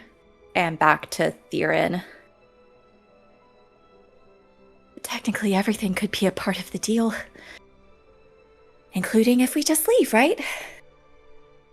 You could just let us leave. Also, roll me an Arcana really quickly. Natural 20, it's 32. Okay, with a 32 natural 20 Arcana, that cut along Van's back, you get the sense Van has been charmed. But if that were Theron hurting him, that would have broke the charm. So it's like another type of cut that she has seen before. Mm-hmm. Okay. And it is just dripping. And you can hear the little splatters as Van is looking at you and then looking at Theron and looking at you. Almost like he doesn't feel it.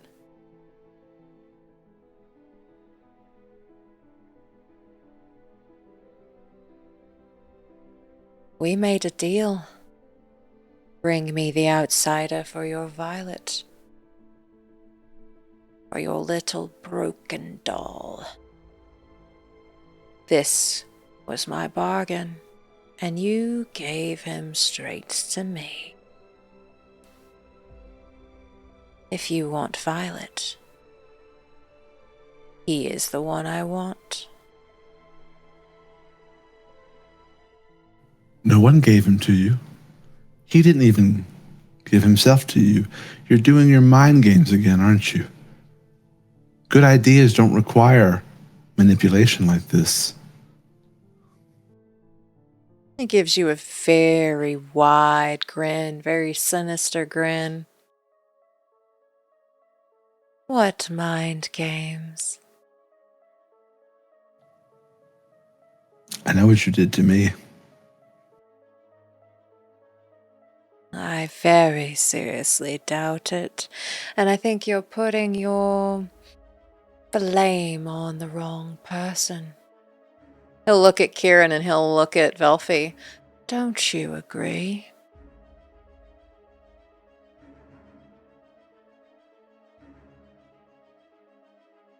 Yeah. I think it's misplaced. You're right about most things. You're always a great student, Velphie, but you're wrong in this case. He did this to me. He's doing it to all of you. He's doing it to Van.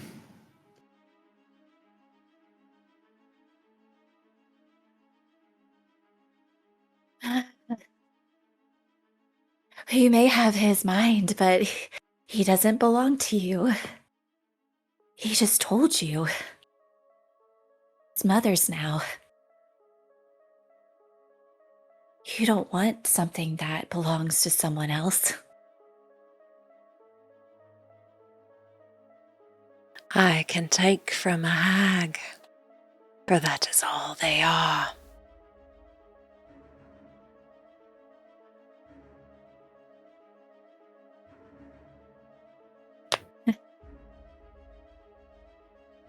don't think you know. I think you've been stuck here quite a while. Then tell me, enlighten me. As he is handing a wine glass to Van.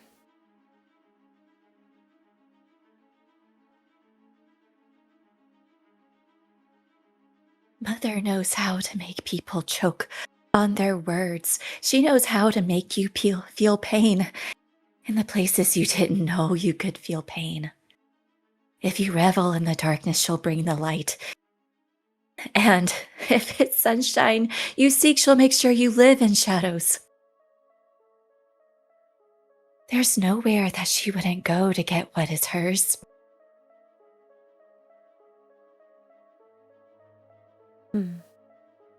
Well, if she can get here, then maybe she'll have to bring me out. He puts the glass in Van's hand. Can I whip a dagger at it? Roll me a... yeah, roll to hit. We're on the same brainwave. Need to beat a 20. All right, well, I rolled a natural 1, so I'm using my inspiration. Okay. I don't want to hit someone else. Okay. It's a 22 to hit. Okay, 22 beats a 20. That hits. And that cup just splatters across the floor. And you can hear that rolling of metal as it hits solid stone, solid wood. Didn't anyone teach you not to waste things? Mother was a better mother than that, correct? Or is that Kurovia and her bad manners? She was always really bad at those.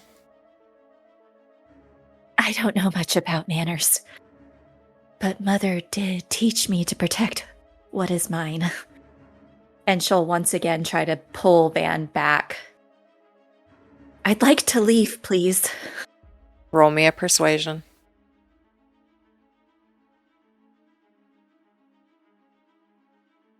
Okay. 17. 17. Van just watches as you're tugging.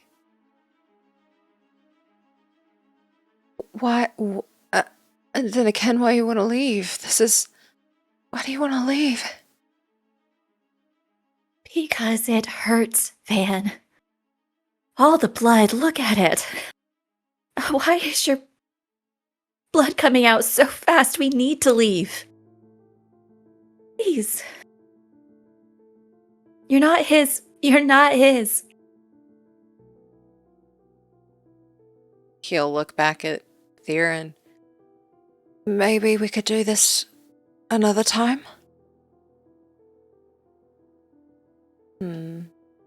So that's the one you came for. Interesting. He'll look at Quirin. You have a bargain to uphold. That is, if you want Violet, or I can snap her neck right now.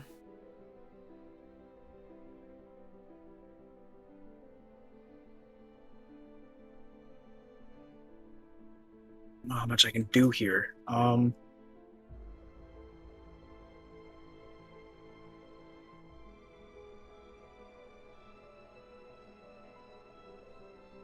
Professor Friedrich. Does Van still appear to be charmed? Van is still charmed, yes. And he's standing in front of Quirin? He is. But Ruby is holding on to Van. Right.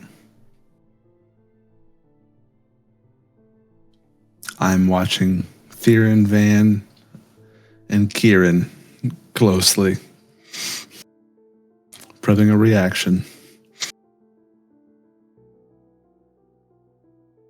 As a friend, does the deal have to be completed at this time? If you want Violet at this time, then yes. If you're willing to leave her, then that works for a different time. There just seem to be only violent options here, and it'd be great to avoid those.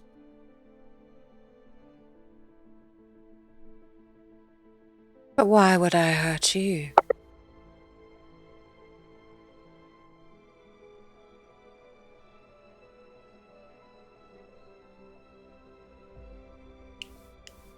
He watches you.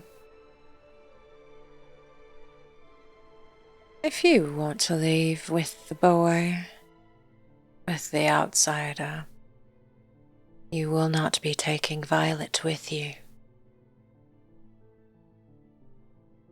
As a friend, you know that, right? As a friend, yeah. I'm just hoping as a friend we can find some common ground. For breaking a deal? For breaking your promise with me?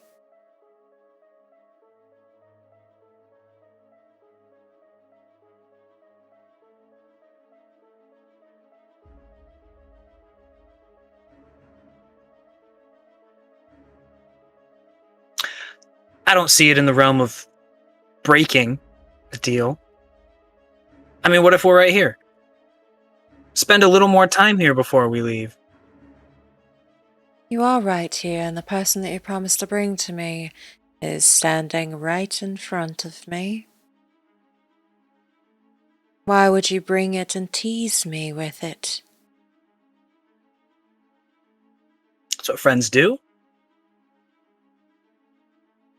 Well, I don't appreciate that in my friendships very much.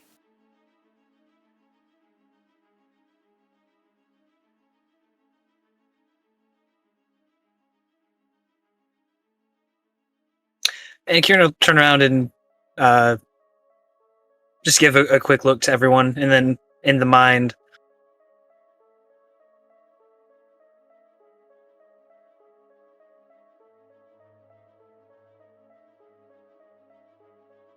I don't see another way out. We came here for this, right?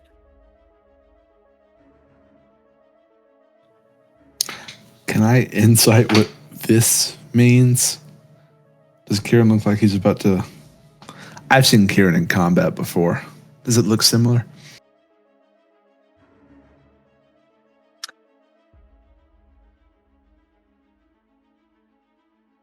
Are we rolling the inside, or is this... I have no idea. I don't know. That's up to you. Is it obvious what Quirin is thinking in this moment, or is he kind of trying to hide that he wants to continue the deal? Because Theron's your friend. Same as everybody in this room is your friend. Yeah, let's roll. I'll do Persuasion? persuasion. And Insight? I roll insight.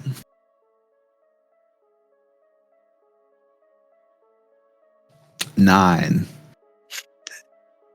I'm not very insightful. Well, I got a 6, so I'm not very persuasive. A real battle of the minds here. Is Theron, Two wits not just Theron, going at each other. Quirin trying to say we should do the deal and hand Van over? That's kind of what he's inferring to. You don't really see him make any aggressive actions or look tense. So I pick up that Theron is trying to tell us we should make the transaction. Yes, definitely can pick that up.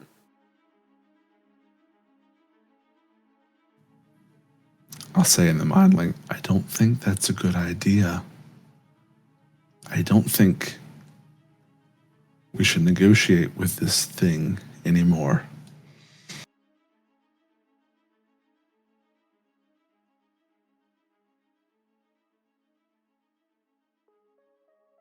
So then And what my are you head's like proposing? on a swivel at everyone right now to see if anyone's doing anything.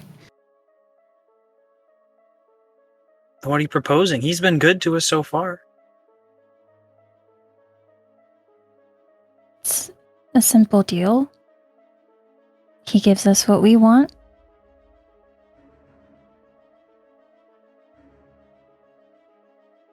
What does Ruby look like? A feral cat.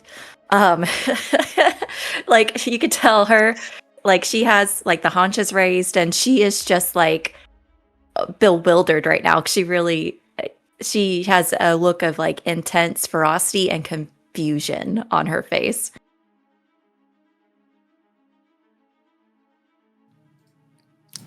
Okay. Out of game as a player. I'm sorry if this doesn't go well. In game as a wizard,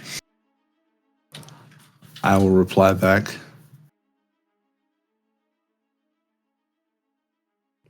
I think Theron's actually about to break his deal.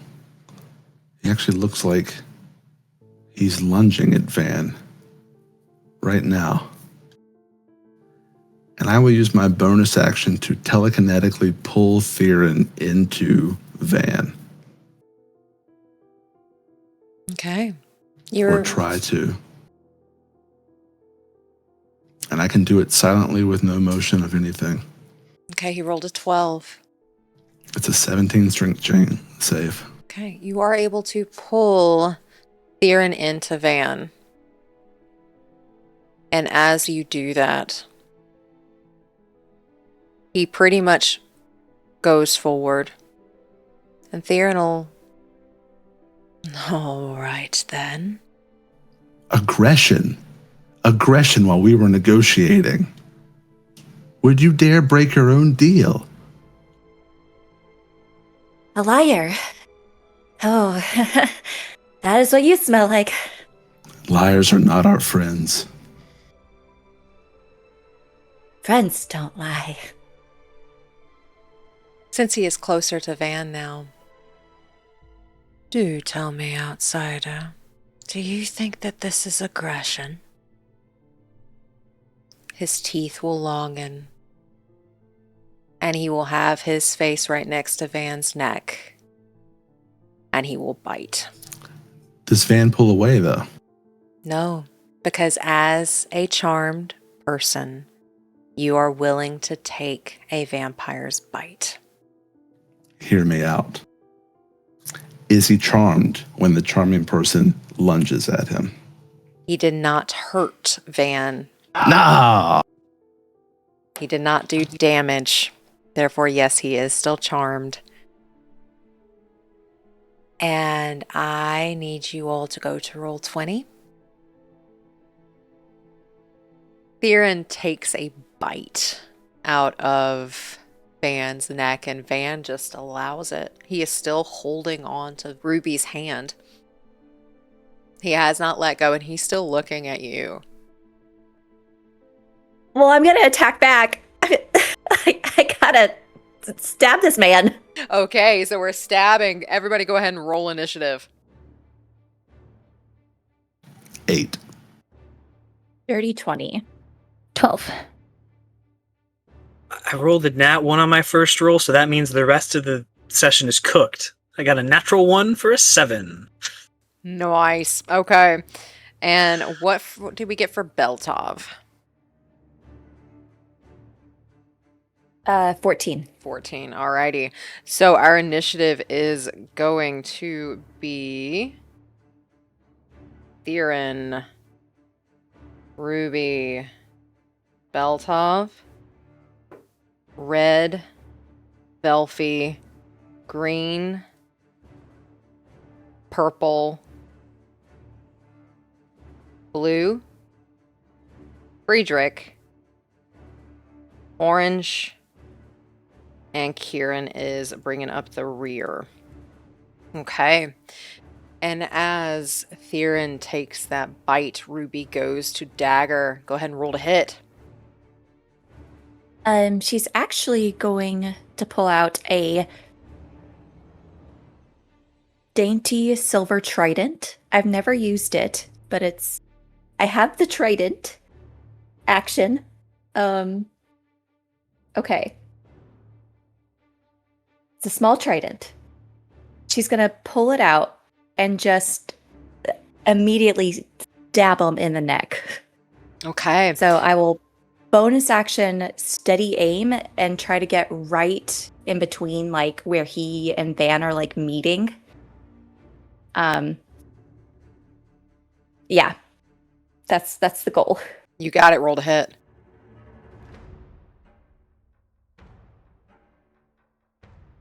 Okay. That is a 19. That misses. Okay. I will use my...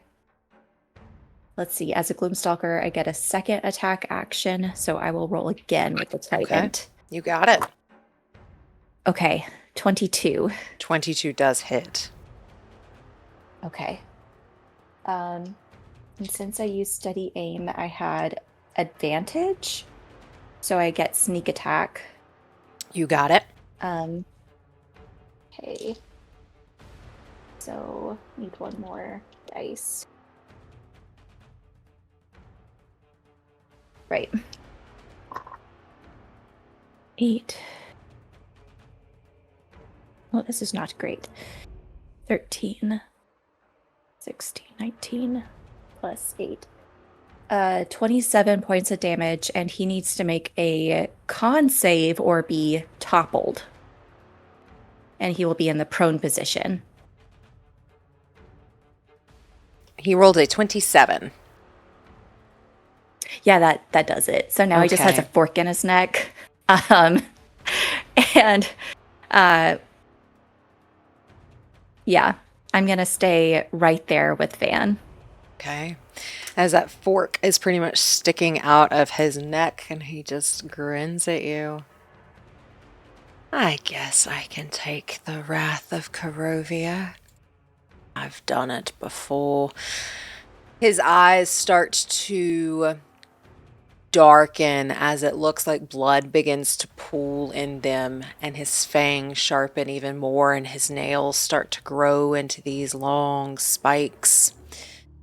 And you hear the ambient noises of the club start to quickly fade, as if he was preparing for you not to want to honor this deal. As the people that were taking refuge here are being escorted out. And you feel a magical pulse through this lair. Roll me Arcana if you would, all of you.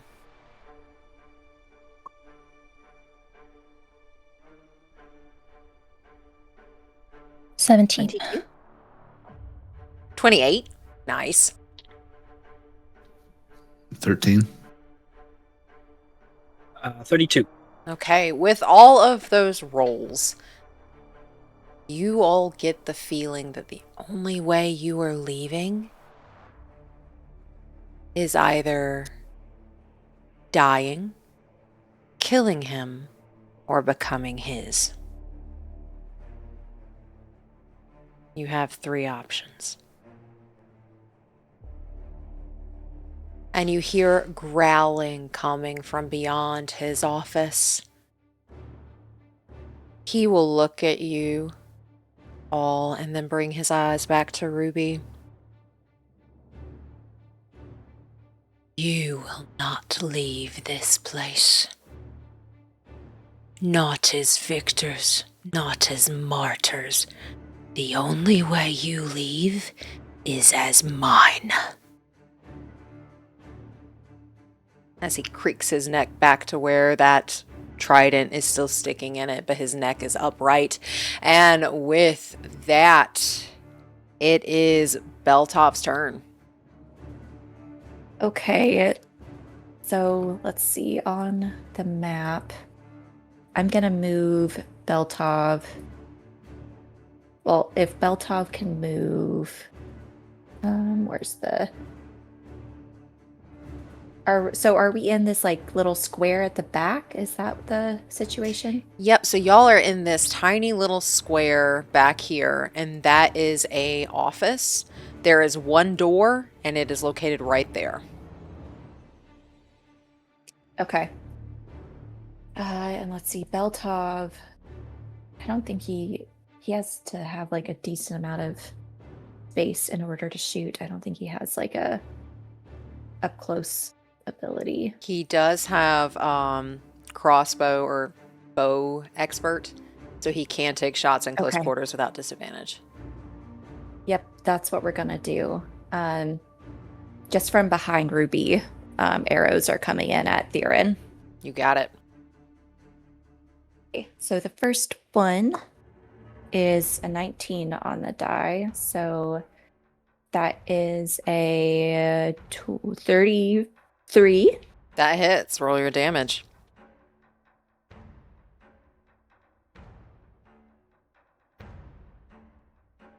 Seven, 15 points of damage.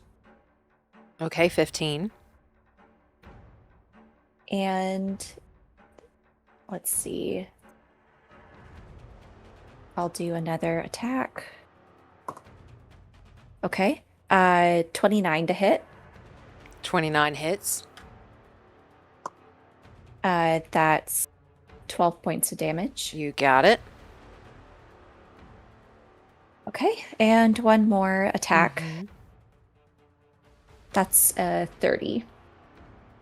30 hits. Roll your damage. Okay. And let's see. Gonna double check arcane shot. Price for rest.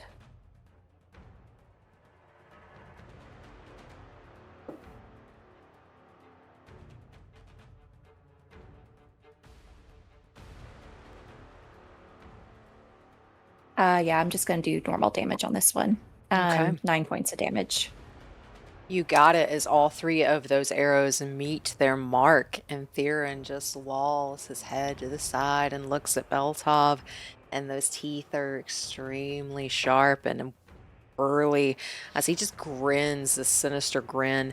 And with that, it is now Red's turn. Red is coming down the hallway. It's going to go 5, 10, 15. Get right there.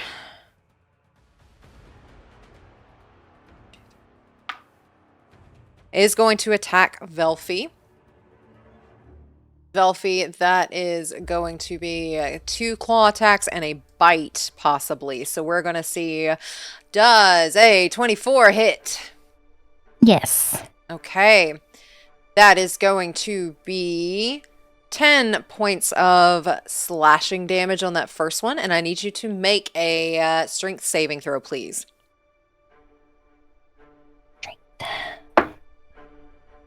Ooh, 3. Okay, as she has grappled you with that claw. Go ahead and make me a Constitution saving throw as well, please. 17. Okay, Bless is still up. But since you are grappled, she is going to bite you. Okay. That is going to be 6 points of piercing and 12 points of necrotic damage. But I need you to go ahead and roll me a Constitution saving throw again, please. 9. 9, okay. With that, you take the full amount. So that is going to be 18 points in total. Okay. I need you to make another Constitution saving throw, please. My God. Oh, 3. Bless is down. And your hit point maximum decreases by 12 points. Okay. I can override that, I think, right? Yeah. Yes, you can. And you said how many points? 12? 12. 12, okay. as she bites deep into your throat. You are no longer charmed by Quirin, though, as you take that damage, and Bless drops as this person dressed in the courtesan outfit runs in, grabs you by the throat, slashes you deep, and pulls you in. That is a Red's turn. It is now your go. I think with the bite, and I would imagine this like feeling of, I don't know, possibly like constriction may evaporate with the charm being gone, if that's kind of how we can describe it. Yeah. So she'll kind of like come to and then just look at Quirin, and then she'll look at the courtesan that just attacked her, and given her knowledge of what they are, I'm going to cast Starry Wisp. You may cast Starry Wisp. Okay. Who are you casting it on?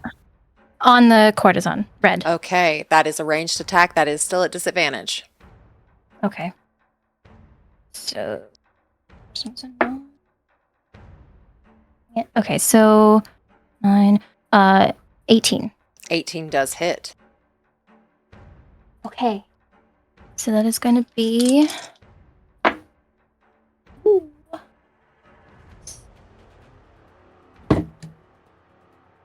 18 points of radiant damage. Okay. 18 points to Red. As you hit her, you are still currently grappled, as you have not tried to escape that grapple, as you cast Starry Wisp and do 18 points of radiant damage to her. Is there anything else you wish to do on your turn? No, I don't. I think that'll be it. Okay, as you take that bite to the neck and then you cast Starry Wisp on Red, it is now Green's go. Green is going to, you hear fast footsteps running down the hallway. 5, 10, 15, 20, 25, 30. It's going to take a bonus action to dash. 5, 10, 15. Cannot get through the doorway currently as someone else is blocking it. And with that, that is Green's turn. Is now Purple's go. Purple being out here, 5, 10, 15, 20, 25, 30. Going to take an action to dash. 5, 10, 15, 20, 25, 30. Gets right there. Has no other bonus actions currently. It is now Blue's go. Going to do the same thing. Get right here. Can't get through the door. With that, it is now Friedrich's go.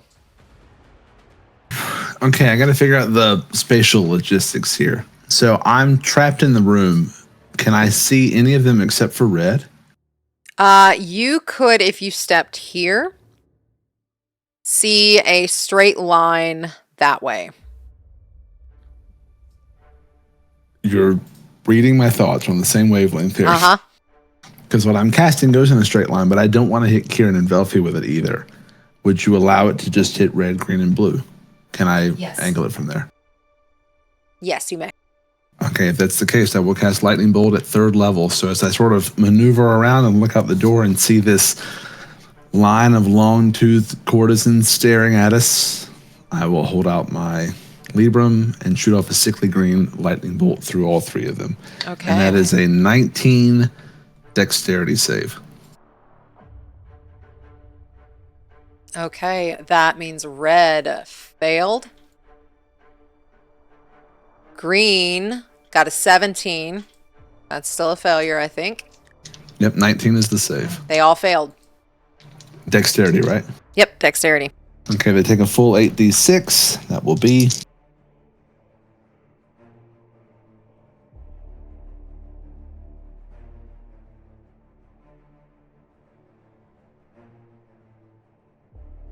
(17 plus 18), 35 points. Okay, 35 points to red, green, and blue. Yes. Of lightning damage, if it matters. That specifically did not matter. But as that lightning damage goes off and this bolt just shoots through Pleasures. Is there anything else you wish to do on your turn? Yes. I would like to...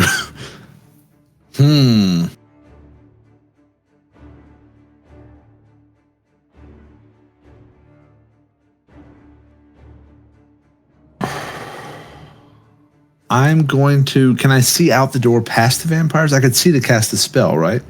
You could see to cast the spell. There is a wall here, so you cannot really see further than that.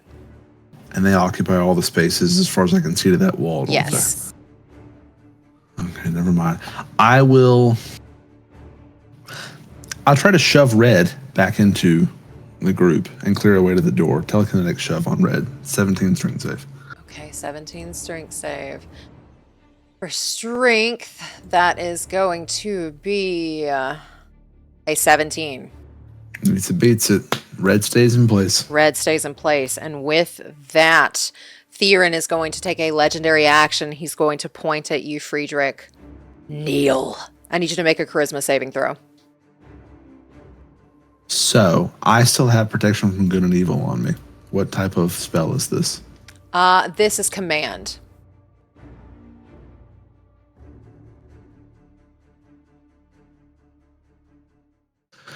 Creatures of those type of disadvantage. Okay, the target can't be charmed, frightened, or possessed. That's none of these, is it?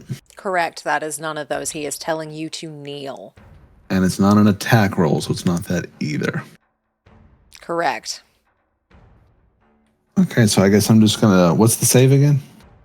That save is. Or what's the stat? Sorry. Charisma. Charisma. I'm gonna use my inspiration because that's a natty one. My charisma saves are trash anyway, but I got to do better than that one. A little better, but I don't think it beats it. 17. 17 meets it, beats it. Oh, sweet. Okay. Yes. So that fails, and that is going to be his legendary action. Is now Orange's go. Orange is going to do the same thing, take her dash action and bonus action to get there, and that is Orange's turn. Quirin, you are now up. Oh, excuse me, Professor Friedrich. I'm sorry, this is so dumb, but just for flavor. When Quirin fails that, can I turn to him and wag my finger and just click my tongue? You may. Okay, that's it. Go ahead. Okay. And then after Orange goes, he did not like that. He is going to step onto his desk, and he is going to take a grave strike against you. Is it an attack roll? It is an attack roll. It is at disadvantage. 26. Oh, that still hits even at disadvantage, yep. Okay. That is going to be 12 points of bludgeoning damage. And I need you to make a strength saving throw. Strength save coming right up. 9. You fail as he grapples you. Okay. Quirin, you're up. Before that, I would like to use a reaction, if I may. Yeah. Seeing Fred get hurt, getting hit by this glaive, you said, I think he's going to focus on the psychic abilities for a second. The one that he said felt a little stronger, a little different. And in that split second that the glaive hits Fred, shit, that was max roll. A little protective bubble is going to surround Fred. It's going to reduce the damage by 12. So you take no damage, but you are grappled. Can I tell what did that to me? Roll Arcana.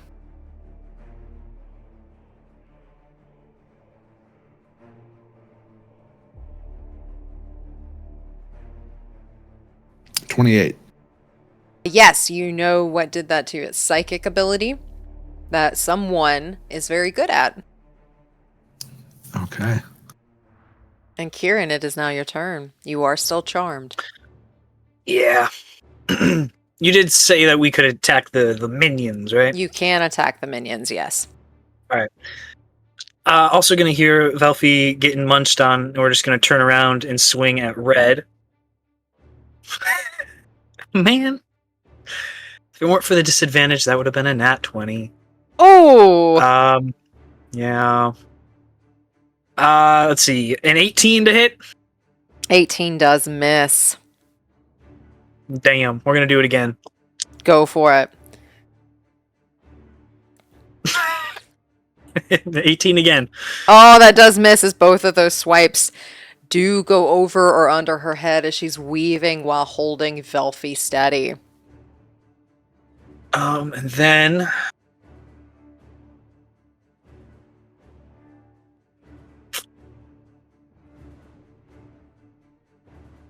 I think that'll be it. Okay, and as that is the end of your turn, Quirin will, let's see, make a grave strike against Ruby for his legendary action. That is going to be a 24 to hit. Yeah. And that is going to be a 15 damage, bludgeoning damage, and I need you to make a strength saving throw. As in one hand, he's got Friedrich, and now he's going for Ruby.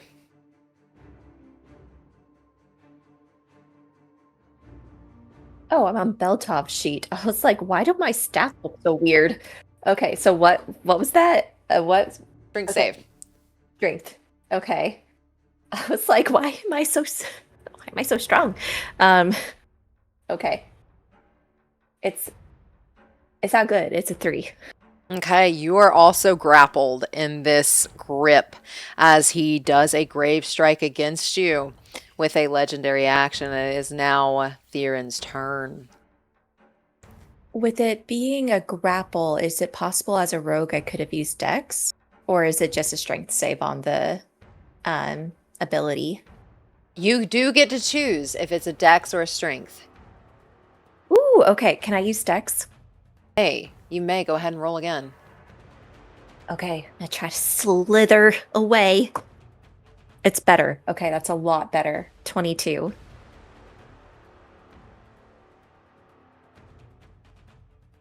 $22 does get out of the way of that grapple. You do take the damage, but you do not get the grapple effect. Okay. Thank you. I got you. And then with that, it is Quirin's turn, and you see that trident you have in his neck push out. And then he tries to take 2 grave strikes against you. First one is going to be a 15. That does not hit. Oh, they both miss. They both miss. And while he tries to swipe at you with that hand, he'll then take the hand that is grappling Friedrich and he's going to bite you. I need you to make a Constitution saving throw. Me? Yes. Okay.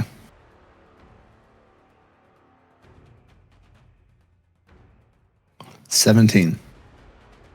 Okay, a 17 does barely makes it, as you will take half of this damage. You take 5 points of piercing. And you take 10 points of necrotic.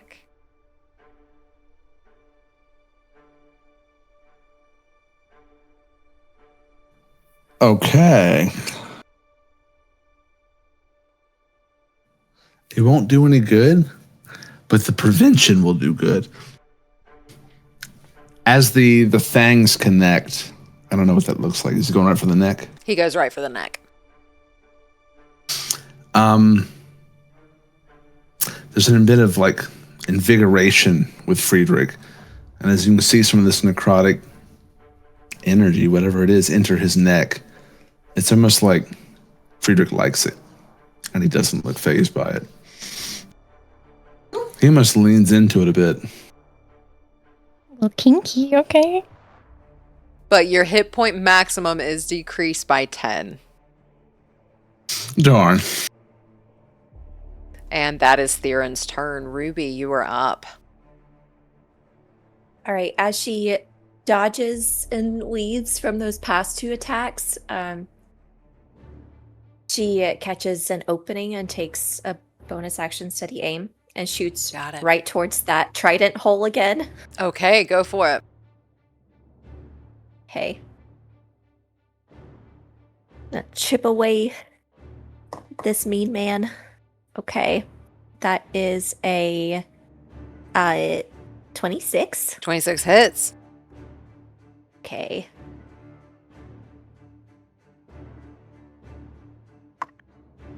And it is 5, 10, 7. Okay, 17 plus 4. 21, 31 plus 8. 39 points of damage. Alrighty. And what are we attacking with again? The trident? No, I don't think she picked it back up. I think she just got out her crossbow. Okay. He needs to roll an intelligence saving throw. Okay. Man, I did assume that that wasn't going to work on him, but yes, he needs to do that. He did roll a natural 20. Okay. And that was 39 points. Okay. As you do that damage. And he just grins at you.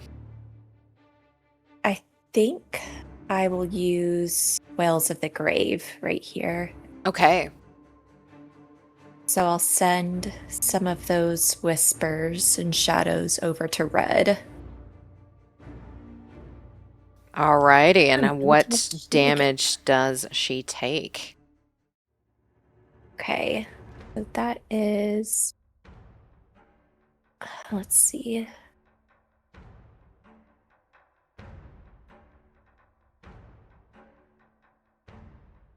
$3d6. Okay. And this is necrotic. Okay.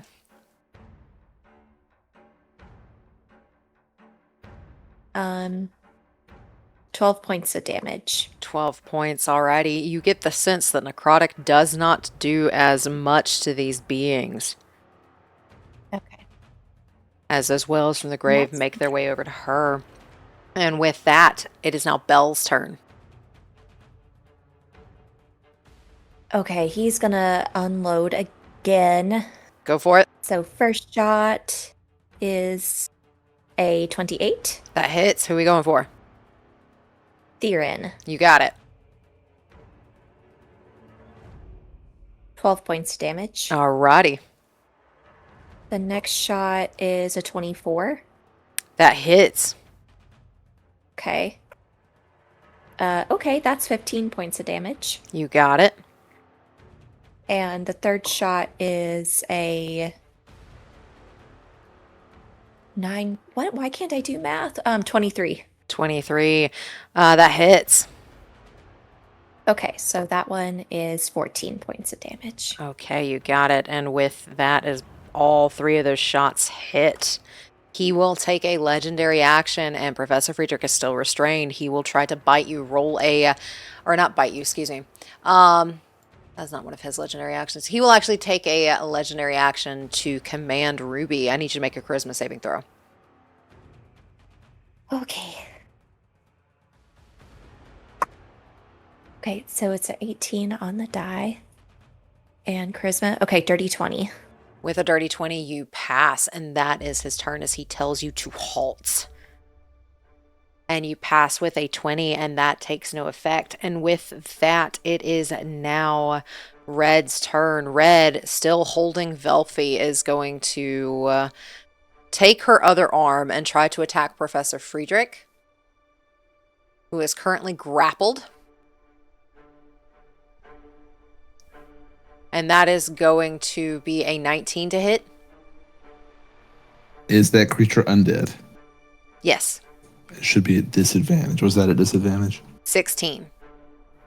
That does not hit. We'll try to hit you again for a 20 to hit.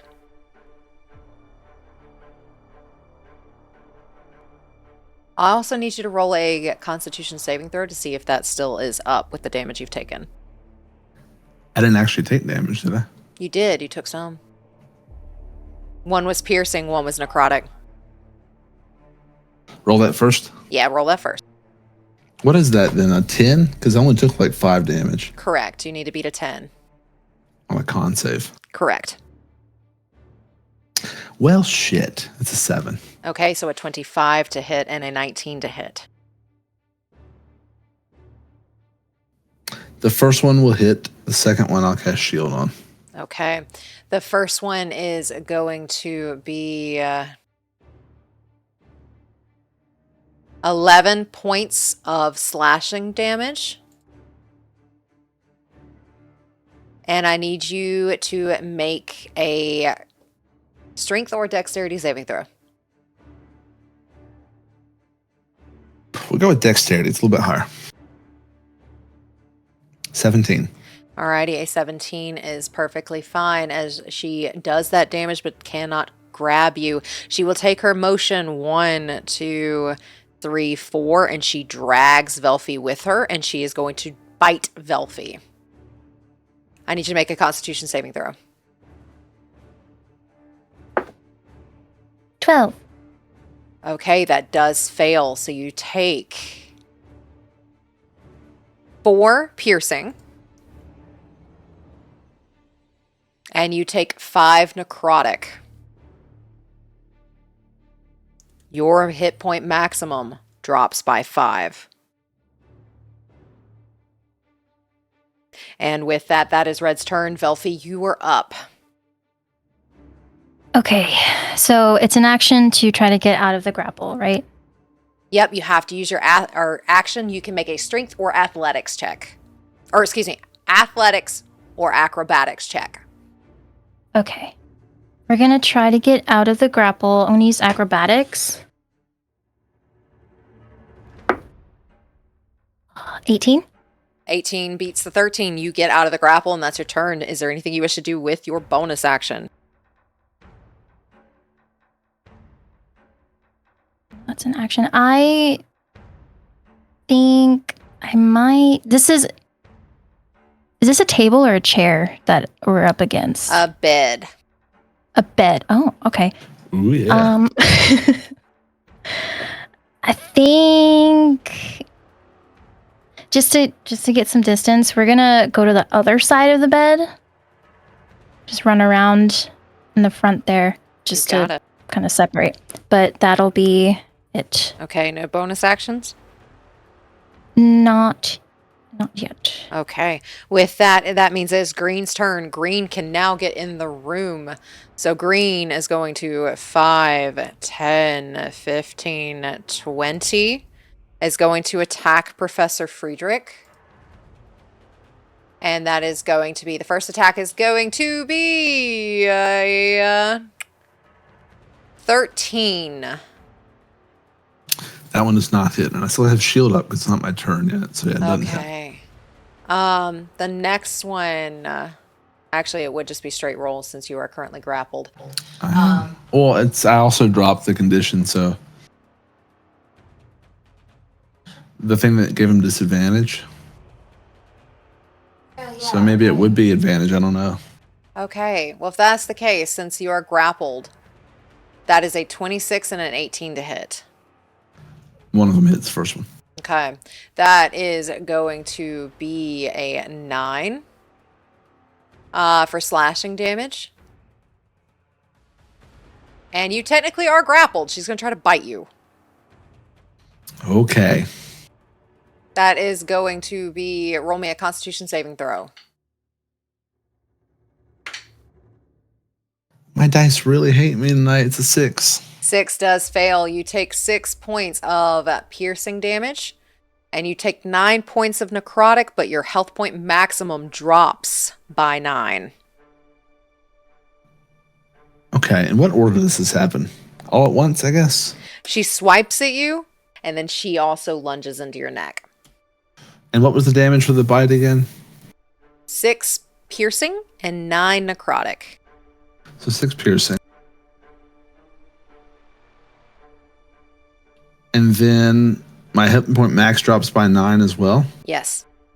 Okay, even though that hit point max drops again, you'd see Friedrich sort of have a similar reaction to the bite as before, to where it's almost a bit invigorating. And as they are biting you, it does look like some of those wounds, those burns that they got from that lightning bolt are healing. And with that, that was Green's turn. It is now Purple's go. Purple can get into the room.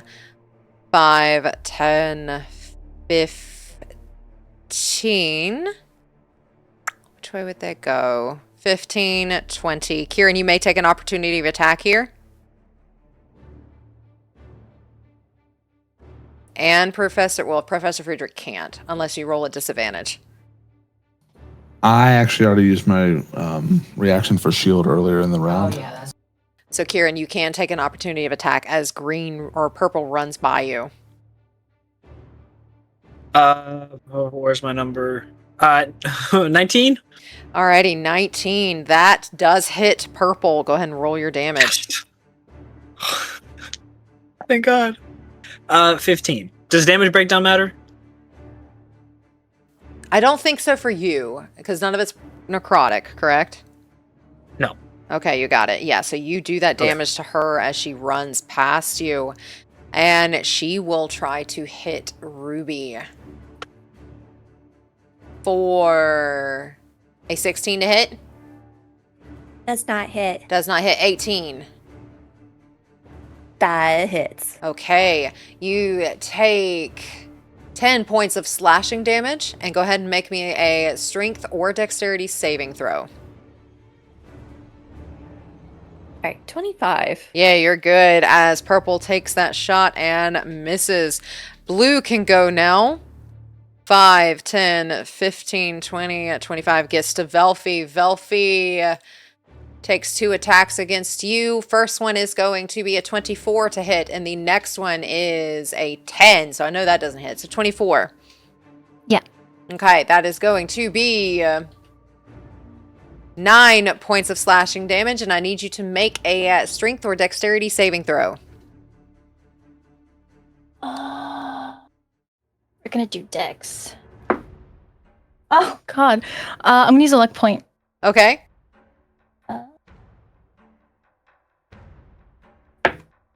Okay. Hold on, wait. 23. That does pass, as you do take that damage, but you do not get grappled by her. And at this point, Theron is going to take a legendary action and try to attack Beltov for this one. Let's see. That is going to be... it does not hit, I believe, with a 14, and that is his legendary action. That was Blue's go. It is now Friedrich's turn. You are grappled. I am grappled. It just means I can't move, right? Correct. You cannot move, and any attacks are at disadvantage unless you're attacking your grappler. What if, perchance, I were to blast off a lightning bolt right there? Okay, you may hit the lightning bolt. Go ahead and do that line for me one more time. You would hit Theron and Green. But not purple, You would right? not hit Purple, no. Yeah, I don't think I have enough real estate for a fireball, though. So let's go ahead and do that. Let's do a lightning bolt at 3rd level. Okay, Theron rolled a 19 on the die. And meets it and it beats it. And then she rolled a 23. Darn, also beats it. Doesn't even meet it. Okay, so they take half of this.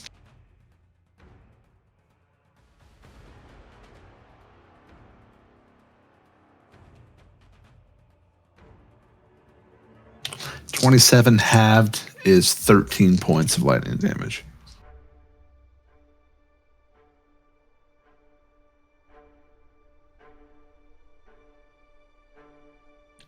$27 halved is 13 points.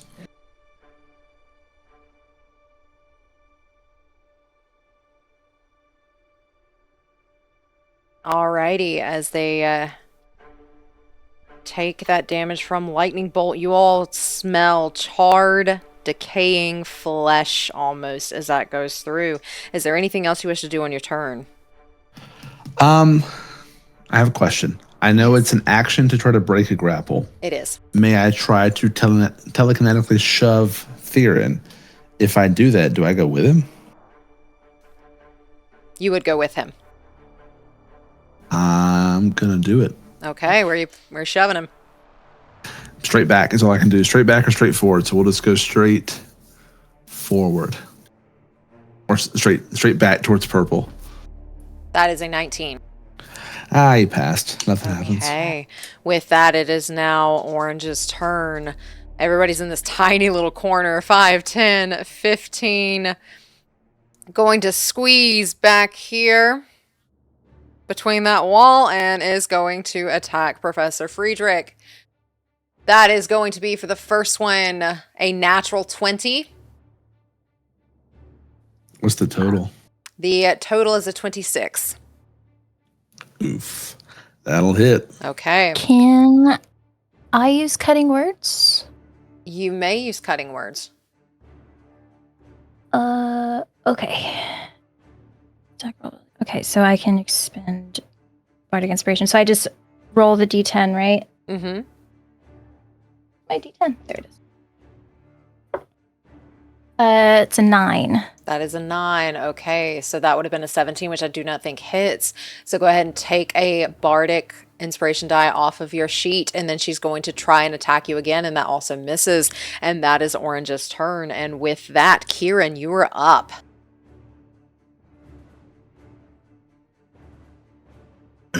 We will phase step ourselves. That's the right one. Right over here. So green and orange need to make a wisdom save. Wisdom save for, you said green and orange. Okay, green and orange. Green for wisdom is that is a 17. Okay, meets it, beats it.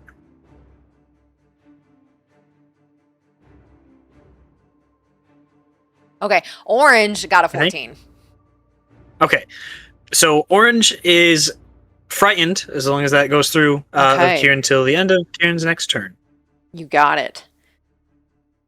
And then, remind me, you do flanking, right? I do flanking, so you do get advantage if you both are on opposite ends. Okay, I have disadvantage, but at least that makes it a straight roll. That makes it a straight so roll. We'll do that. Yay! 32. 32 hits, roll your damage. And again, damage breakdown didn't matter? None of it is necrotic? Correct. Okay, cool. Just want to be sure.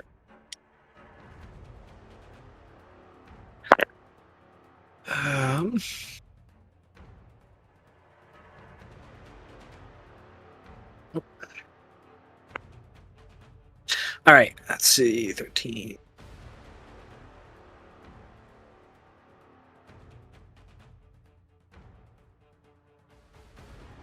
Uh, 37 damage on the first attack. 37 damage. Make an intelligence saving throw, please. 27. You're good. All right, we're slicing another one. We're going at blue, by the way. Going Sorry, at blue, you got it. I didn't mention which one. That is 15, I believe. 15 on the die to hit? No, 15 total. To hit. That misses. Okay. We're going to action surge and do it again since we don't have disadvantage at this moment. For the next two, it was, let's see,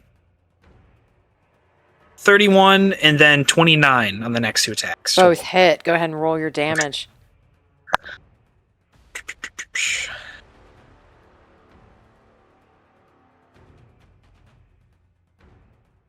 My brain, shut down. Math ain't mathin'.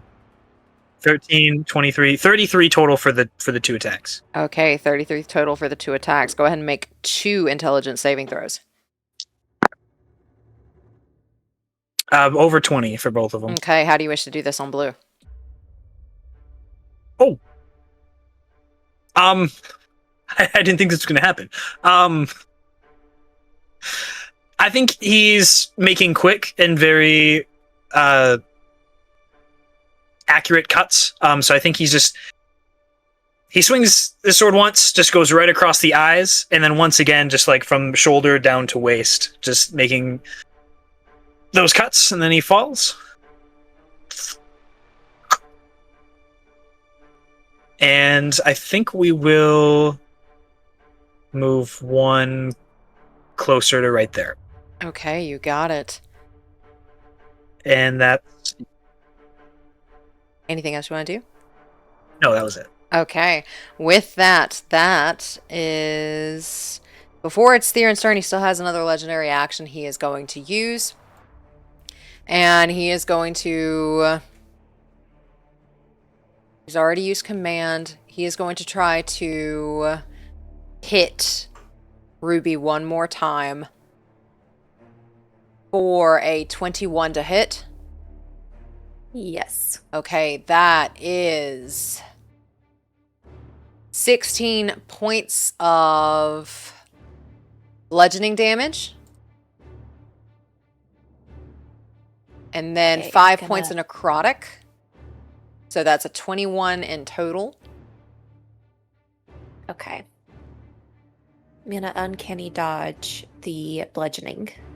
You can uncanny dodge the whole thing, so you'll take 10 instead. So that'll be 10. Oh, it's 10 in total. But I don't think it matters for this one specifically. But you uncanny dodge it. You take 10 in total. I need you to make a strength or dexterity saving throw. Okay. That is a 17. Okay.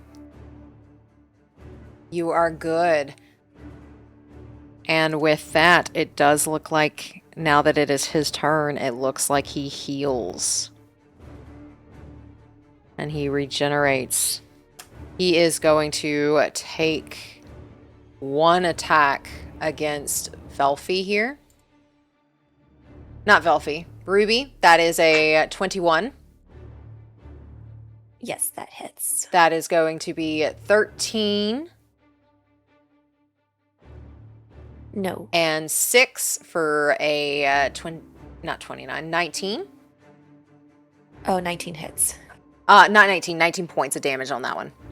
Oh, okay. And then Quirin. I was hoping to use my reaction, if I may. Yeah, the bubble. Yes. I was hoping to do it on Theron's attack. I don't think it matters anymore. It's for just one of them. So he's only attacked once. So that was 19 points on the first one. So yeah, you can. Yeah, okay, cool. So then the bubble appears, and you can reduce that damage by 9. Ooh, cool. Thank Nice. you. So 10 points of damage, and I need you to make a dex or strength saving throw, please. Okay. Ooh, natural 20. As he cannot seem to grapple you, and then he's going to grave strike Professor Friedrich and almost squeeze your neck since you are still currently grappled. That is going to be a 23 to hit.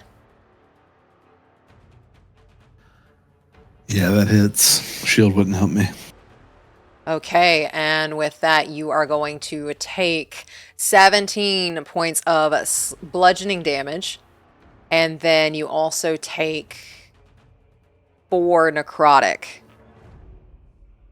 So 17's bludgeoning, 4 necrotic.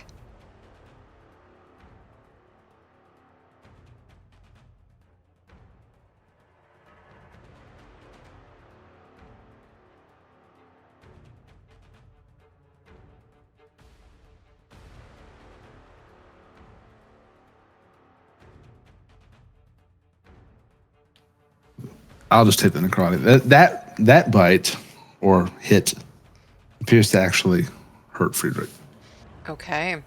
And with that, as he claws you with those necrotic claws, he'll then turn to Quirin, and he's going to bite you. I need you to make a Constitution saving throw.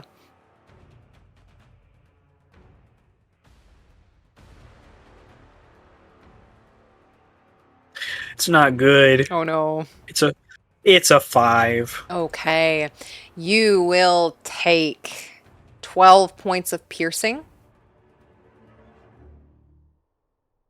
And then 17 points of necrotic. Ow. And you are a willing participant.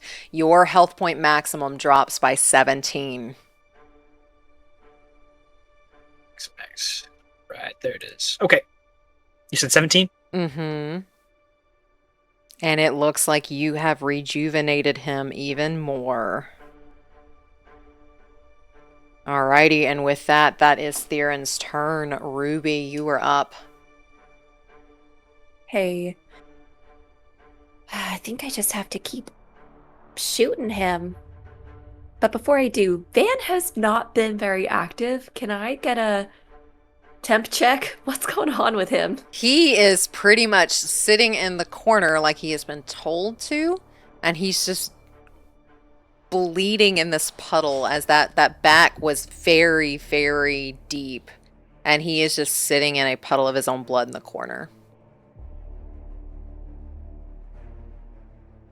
Does he look like he's about to, die? Or anything? Roll me a medicine check. Okay. Is he just slowly bleeding out over there? Medicine. 11? With an 11, you can't really tell in these harsh environments that you're getting bit at, you're getting, swatted at, but they're leaving him alone. I like that part. All right, I will leave him in the corner as long as I can tell he's still alive. Like if I see a blink or a twitch, I'm You good. see a blink and a twitch. He's just sitting there. Okay. All right. I'm still gonna be shooting then. Okay, Theron. Steady aim. I'm going. It's just like shot after shot into the neck. All right. Roll to hit. It's a 21 to hit. 21 just hits.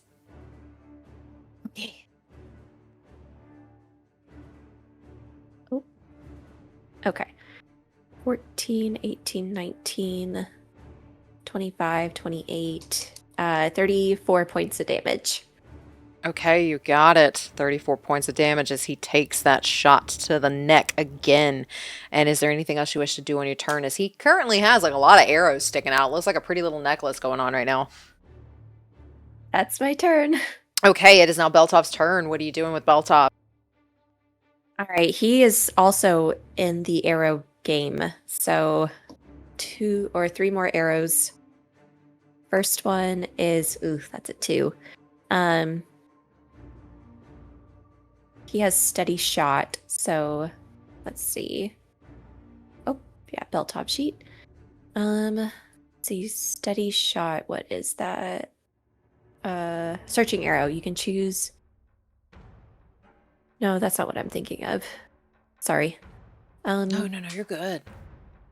Yeah, he has that one where it's like if he misses, he can cause it to hit. Yeah, if he misses, he can cause it to hit. I think it's Yes. It's one of his arcane shots. Yes. So this is a curving shot. Yes. Use a bonus action to reroll the attack roll towards a different target. Mm-hmm. Yeah. I will do that because I don't have a use for his bonus action. So as he goes to shoot this one, I'll use a bonus action to aim it towards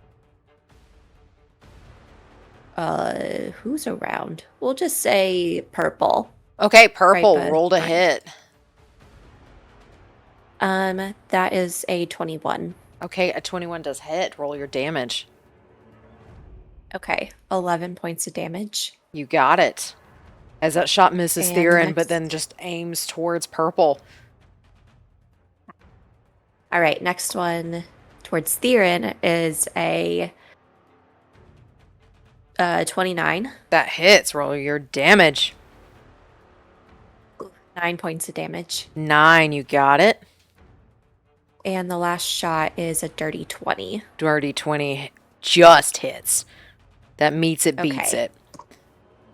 Yay! 14 points of damage. Alrighty, and an extra 14. You got it. And is there anything else you would like to have Bell do on his turn? I think so. This is a good strategy for us. We're just Swiss cheesing. With that, Theron's going to use legendary action and again try to command Ruby to... he's going to command you to grovel. Roll a charisma saving throw. That's gross, man. Oh, it's not great. It's an 8. With an 8, it's almost like pressure hits from the back of your neck and forces you onto the ground. You are currently prone. And you will be prone until you stand up on your next turn. Thought you were going to protect what's yours. He's mine. And that is his legendary action. And with that, it is now Red's turn. Red is going to go for Velphie. And Red is going to take 2 claw attacks against you for a... I think the first one misses with a 13, and then the next one is a natural 20. Oh, can I silvery barbs that one? You may, and that is your reaction as they roll at disadvantage now. And I do think that they miss for a 15, and that is Red's turn. Velphie, you are up. Okay, so... Does Silvery Barbs grant advantage to someone? It does grant advantage to somebody. Who do you it give does. advantage to? I'm gonna give advantage to I'm gonna do Quirin. Okay, Quirin, you get advantage. Okay, so I am going to kind of side-eye Red, and I'm going to cast Mirror Image. And then, as a bonus action, I'm going to cast Mass Healing Word. Okay. And I can do all 6 of us, including Van. So, Go ahead and roll what is the that? health. 2d4.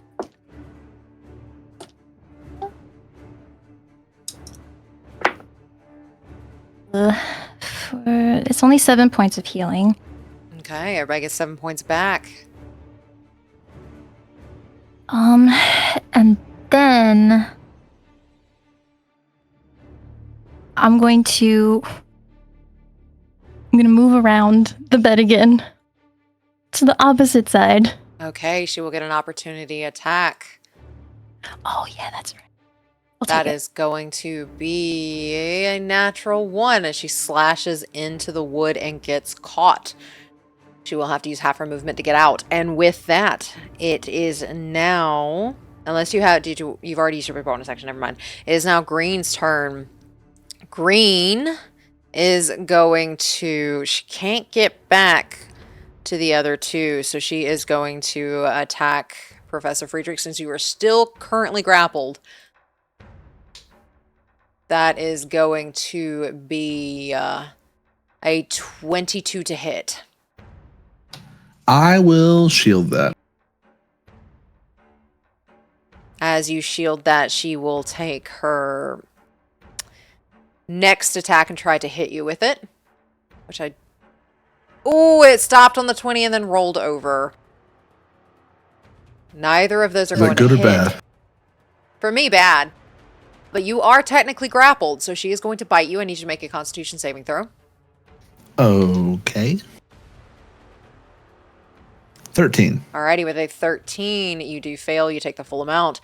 That is going to be 5 points of piercing damage. Okay. And then that is going to be 10 points of necrotic, and you see her heal. I have a question, because I think I've been doing this wrong. Does that drop my max HP? It does, by 10. I am resistant to necrotic damage. Does that resistance apply to the HP drop? Yes, it's however much necrotic damage you take. Yeah, I forgot my resistance earlier, so that's a wash. But this time she did 10, so I take 5. So max HP drops by 5? Yes. Okay. Alrighty, and with that, that was green's turn. Is now purple's turn. Purple is actually going to, seeing that Quirin actually hurt and killed one of the other courtesans, is going to attack you. First attack is going to be a 21. That it's. Okay, and then the next one is a 10. So the 21 does hit. That is going to be 10 points of slashing damage, and I need you to make a strength or dexterity saving throw. Slashing. Okay. You said dex or strength? Yes. Okay. 18. 18 is fine. She is not able to grapple you, and you are no longer charmed by Theron as she does damage to you. And with that, that is now, or it is now Blue's turn, but Blue is currently dead, so Theron is going to take a legendary action. There we go. And seeing that you are no longer charmed, is going to attack you with a grave strike. 4, that's gonna miss, and that is his legendary action. It is now Friedrich's turn. You are still in his clutches. I am, but man, I love having an action. So as he's holding me ever so tenderly, a lightning bolt will erupt from my chest through him and through Purple behind him. Okay. As I cast. This time, because I'm getting angry, a 4th level lightning bolt. Same save. He fails, but he will use a legendary resistance to pass. Darn, okay. And she passes with a 25. Okay, they both passed. 96 halved. That will be...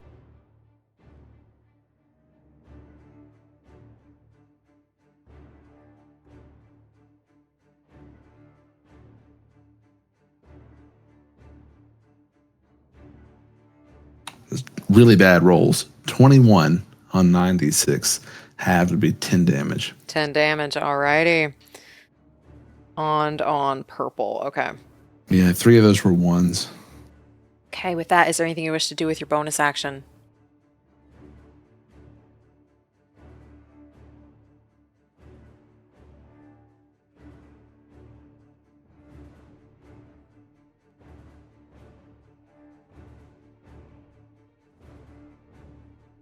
No, there's not. Okay. It is now Orange's turn. She will take her first attack against Professor Friedrich for an 18 to hit. Oh, my turn passed, my shield's down. I'll shield again. Okay, you shield. And then she takes an attack against Beltov and misses with a 14. But since Professor Friedrich is still currently bound, she is going to bite you, Professor Friedrich. Make a Constitution saving throw. Yes, ma'am. 15. 15 saves, so you take 3 points of piercing damage. And then you take half of half. So that's 7 halved, which is 3. You take 1 point of necrotic. Oof. Okay. And does my max HP drop? By 1. Heard. And with that, that was Orange's turn. Quirin, you are up. Sweet. We're gonna do Steel Wind Strike, and we're gonna try and hit every baddie in this room. Okay. And I know I still have that advantage from Velphie. Am I able to use it on one of these attack rolls, or does that not count here? I don't think advantage would count in this instance because it's just against 1. I don't think it would count. Gotcha. Is that fair? Yeah. Okay. So let's see how many of them. There's 1, 2. There's 5. And this specifies a spell attack, so not dex, so I assume not at disadvantage? Correct. Yay. Okay. One of those is a 2. That one definitely won't hit. Let's see. I have an 18 and then a dirty 20. And then Who are you attacking first? Give me an order here specifically.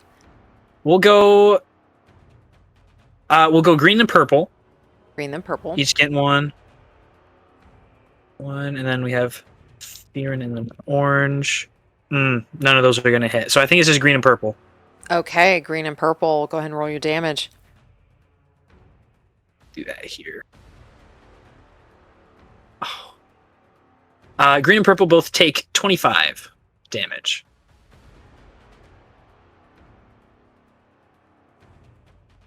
Unless single digits do hit, and then I would have hit more attacks, but I'm sorry.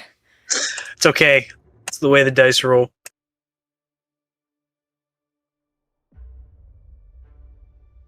It was still really great. It was great. Okay. Thanks. We'll use our bonus action to second wind, and then that'll be it. You got it. And as you finish your turn, Theron will take his last legendary action, and he is going to, seeing that you're trying to attack him now, is going to take another attack against you. And that is going to be an 18 to hit, which I think misses. No, actually, that means it beats it. Oh, meets it, beats it. Alrighty. So you will But I like your answer better. You're going to take 12 points of bludgeoning damage. And then 6 points of necrotic. So that is going to be 18 points in total. 18 points in total.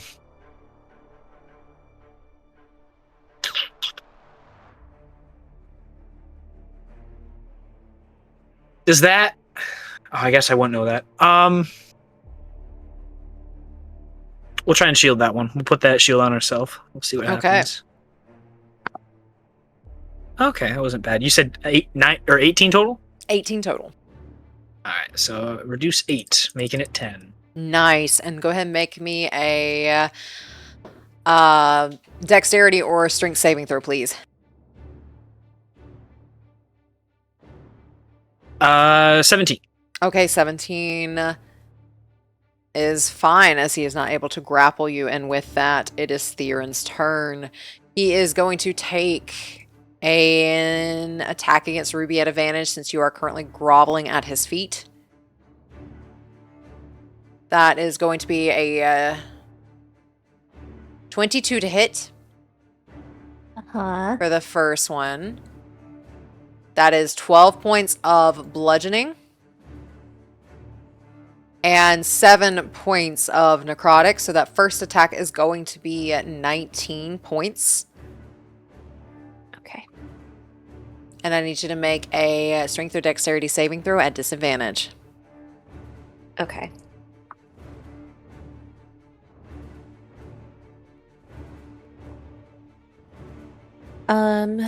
Dex is 15. 15. Okay, that does beat it. And he will take his next attack against you as well. Thank goodness he's got advantage because that was a natural 1, and the next one is a 19 for a 28.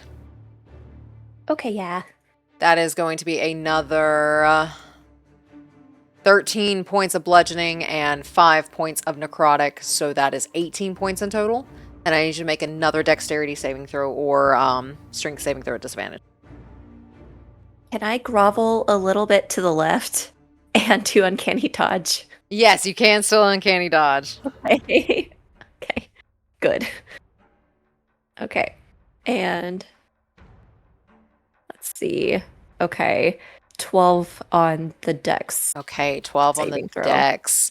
He grabs you by the throat, lifts you up as he grapples you, and then he's going to bite your neck. Okay. I need you to make a constitution saving throw. Oh my gosh. Okay.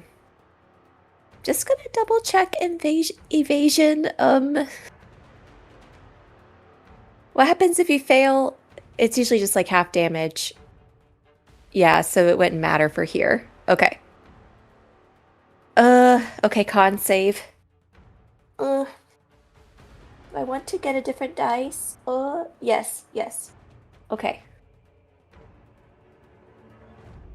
Oh, I shouldn't have done that. Okay. I rolled a 2, so it is a 4. With a 4, you take 9 points of piercing damage and 14 points necrotic, so you take 23 in total. And your health point maximum drops by 14. Okay. And you can tell you have rejuvenated him as he bites into your neck.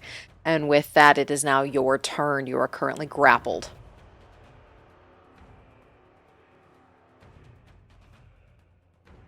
Okay. I'm currently grappled. Theron quite literally has you and Professor Friedrich in both hands. Okay.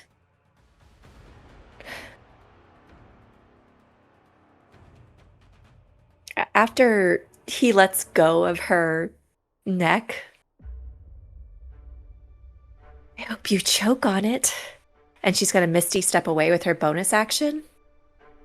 And then with her action, just shoot another arrow right into his neck. Nice! Alrighty. Go ahead and roll to hit. Okay. So. And where do you Gonna bonus Misty action Misty Step where? Where are you going? I'm going to Misty Step over here on top of this table. Okay, it's a bed. Oh, on top of the bed. Okay. Why is there a bed in here? Okay. He's a little freak. I don't want to know the answer to that. Okay. 26 to hit. Okay, 26 does hit. Roll your damage. Okay. This is not sneak attack because I didn't... Wait, it is because there's allies. Okay. Mm-hmm. Still him. Okay. Let's see.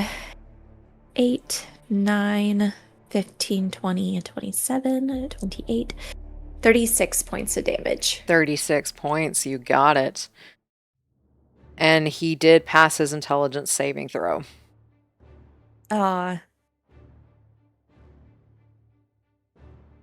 As you hit him after Misty stepping away, is there anything else you wish to do on your turn? Nope, that's my turn. You got it. Bells up. Okay, yeah, he... I think he's going to try something a little bit different. And I'm going to try to cast Fairy Fire. Okay. So it'll need to be a Dex save for 15 on Theron. Theron rolled a 17 on the die for a 26. Okay, so that didn't work. Sorry, Beltov. And let's see, he's not really taking damage, so I probably don't need to do the... Okay, yep, that's his turn. You got it. With that, red is up. Red is going to get between the both of you and is going to take one attack at Velphie. I think this one misses with a 15, and then one attack at Ruby. For a 12, not rolling well, misses both of those attacks. Theron is going to take a legendary action and try to grave strike Quirin. Misses, as that is his legendary action. It is now Velphie's turn. Okay. I am going to cast Power Word Fortify. And that will give 30 temporary hit points to all 4 of us. Okay. And Then, don't think I'm going to use my bonus action, and I'm going to stay there. So that is my turn. You got it. It is now Green's turn. Green is going to take 2 strikes against Quirin. Let's see. First one is a 17 that misses. The next one is a 16 and that misses. And then she's going to bite Professor Friedrich since you are still grappled. Go ahead and make that Constitution saving throw. Yes, ma'am. 12. 12. Alrighty. That does fail. So you take 5 piercing and 12 necrotic.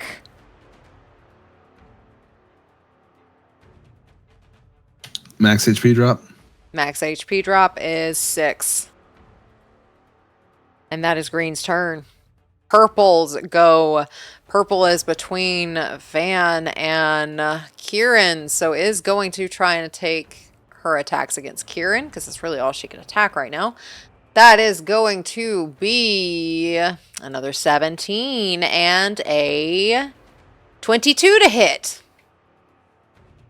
Okay, yeah, I guess. That is going to be 7 points of slashing damage, and I need you to make a dexterity or strength saving throw. What if I don't want to? Oh, natural 20. I want to. So you are not bound and grappled as Purple takes her turn. Theron is going to take a legendary action, point at Quirin, and tell you to halt. I need you to make a charisma saving throw. Oh, come on, man. 6. Okay, with a 6. Halt means that on your turn, you do not move and you take no action or bonus action. Does this count as a charm? This does not count as a charm. Damn it. Okay. I do not believe. It just says control, instantaneous, enchantment. Choose a command. Yes, this one does not say charm effect. This says prone effect. Okay.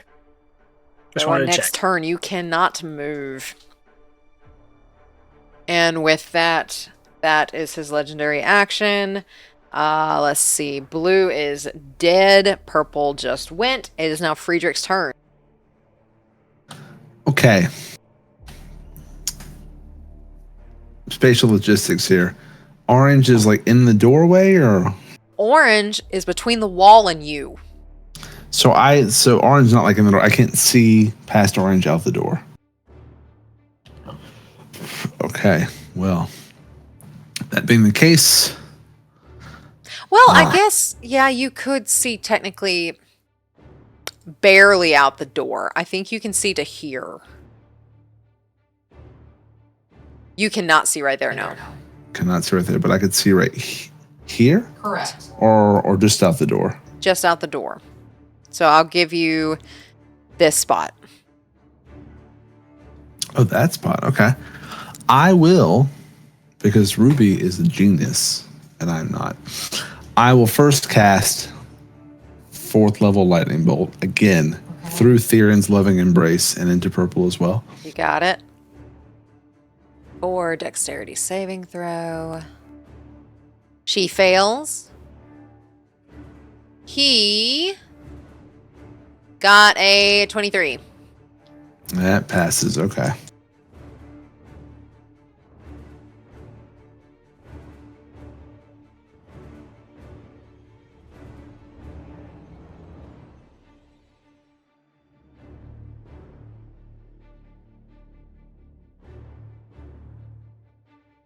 $40 halved.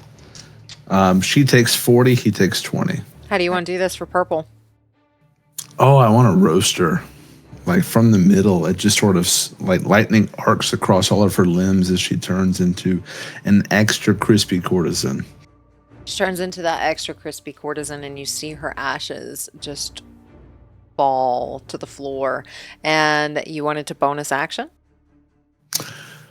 Yes. I'll lock eyes with Theron and then quickly look behind me as I misty step out of his grasp. To that spot you said I could see, I think it was here. Is that accurate? Yes. Okay, I will do that. You got it. And with that, is there anything else you wish to do? It's all my actions. That's my. Well, I could technically still move, but I'm going to. Okay, actually, yeah, orange is inside the room. So I'm just going to move right here where I can see inside the room, but orange is not technically in proximity to me. Okay. Yeah. That makes sense. I'm asking. I don't know. Yeah. So she is behind the door. So she can't like reach out and grab you. Okay, so I can see green, maybe Quirin, and purple and Quirin. Okay, that's my turn. That's your turn. Alrighty. It is Orange's turn. Orange is going to go after you. Takes a step here where she can see you.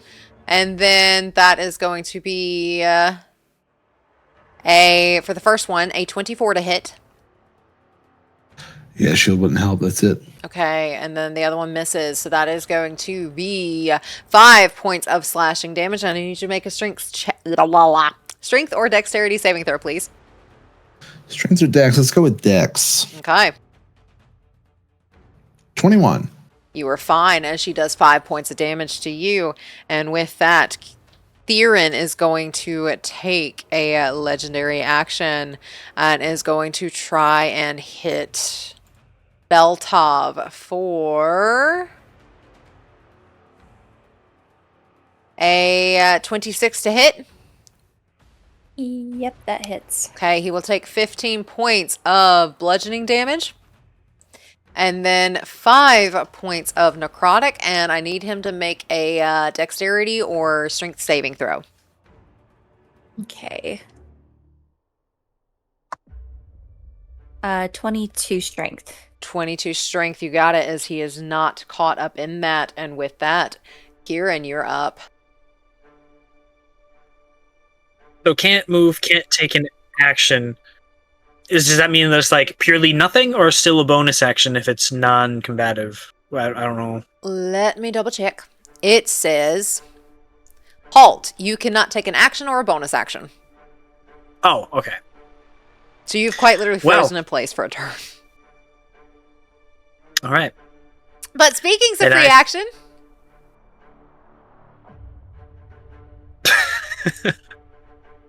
I think he's just going to let out a damn it. This sucks, man. And then I think that'll be my turn. Very productive. Okay, very productive. But you are free now of that command. And it is now Quirin's turn. Quirin is going to take an attack against... He's right next to Quirin and Beltov, so he's going to take his first one against Quirin. That is going to be a 24 to hit. It does. That is gonna be 16 points of bludgeoning damage and 9 points of necrotic. So that is 25 in total. Okay, we will uncanny dodge that. You said 25 total? Yep, so that'll drop to 12. And go ahead and make a dexterity or a strength saving throw, please. 29. You got it. He is not grappling you. And then he's going to take his next attack against Beltov. And I think he misses with a 17. That's his armor class. That's his armor class. Okay, so he does hit. That is going to be 15 points of bludgeoning and 5 points of necrotic for 20 points in total. And need a strength or dexterity saving throw, please. Okay. That is a natural 1. Okay, he does grapple Beltov, and when he grapples him, he pulls him in, and he is going to bite. I need a Constitution saving throw, please. Fuck! Another natural 1. Oh, no. Alrighty, that is going to be 26 points to Beltov, and Beltov's max drops by 16. Okay. Bad round for Beltov. Bad round for Beltov. So yeah, his max will drop for 16 as he is currently grappled. And with that, that is Theron's turn. Ruby, you are up. Okay. Yeah, just gonna shoot him. Roll to hit. Okay, I will steady aim. It's a 3 and a 2. Oh my gosh. Okay. So my guess is 15 does not hit. 15 does not hit as you take those attacks and they pretty much go into the wall behind him. Is there anything else you wish to do on your turn?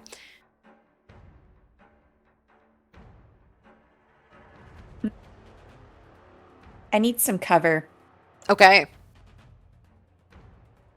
but I don't have disengage anymore. Okay. Yep, I'm just staying here on the bed. All right, you're just standing on It's my the turn. very comfy, very squishy bed. It's Beltov's turn. What's he doing? He is going to do 2 more or 3 more attacks. Okay. First one is 28. And these are against Theron, right? Yes. Okay, so those are not at disadvantage. That hits. These are at disadvantage. Aren't. No. Aren't. You Okay. get normal attacking against your grappler. Okay. 8 points of damage. 8, you got it. 27 to hit. Hits. 13 points of damage. You got it. And the next one's a 26 to hit. 26 hits. Roll your damage. Another 8. And then he will bonus action second wind. You got it. What does he heal himself for?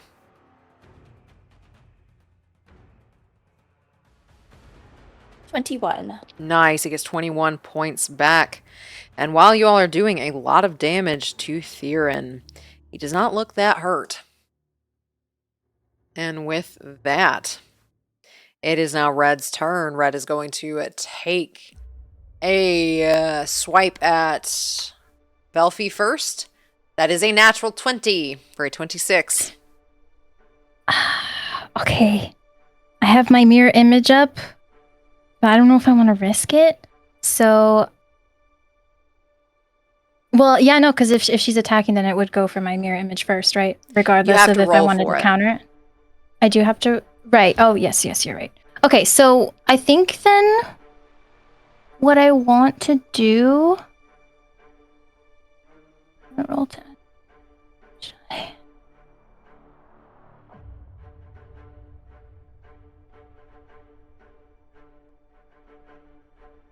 Okay. Okay, can I use a luck point to... You can spend 1 to roll an additional d20 and you choose which die to use. You can choose to spend luck points after you roll the die, but before the outcome is determined. I think you can also use luck to make someone else roll their attack. Yeah, so use my luck point to make her reroll. Okay. That is going to be a 23 to hit. Still hits. Okay, roll a At least it's d6 not a to see if 20. she hits you or if she hits your mirror image. She hits an image. Okay. And then she will take her next attack, seeing that it hit an image, and try to hit you again for a 15, which misses. That is Red's turn. It is now your turn. Oh, okay. How is Ruby looking? The temp HP was super helpful. Before that, she was not looking great. Okay. Velphie's gonna reach out and cast Cure Wounds on Ruby. So that is going to be...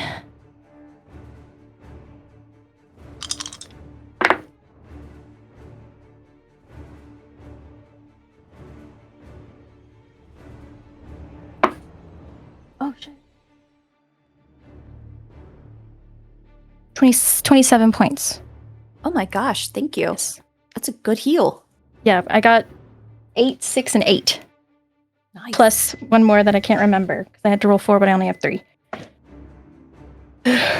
And then bonus action.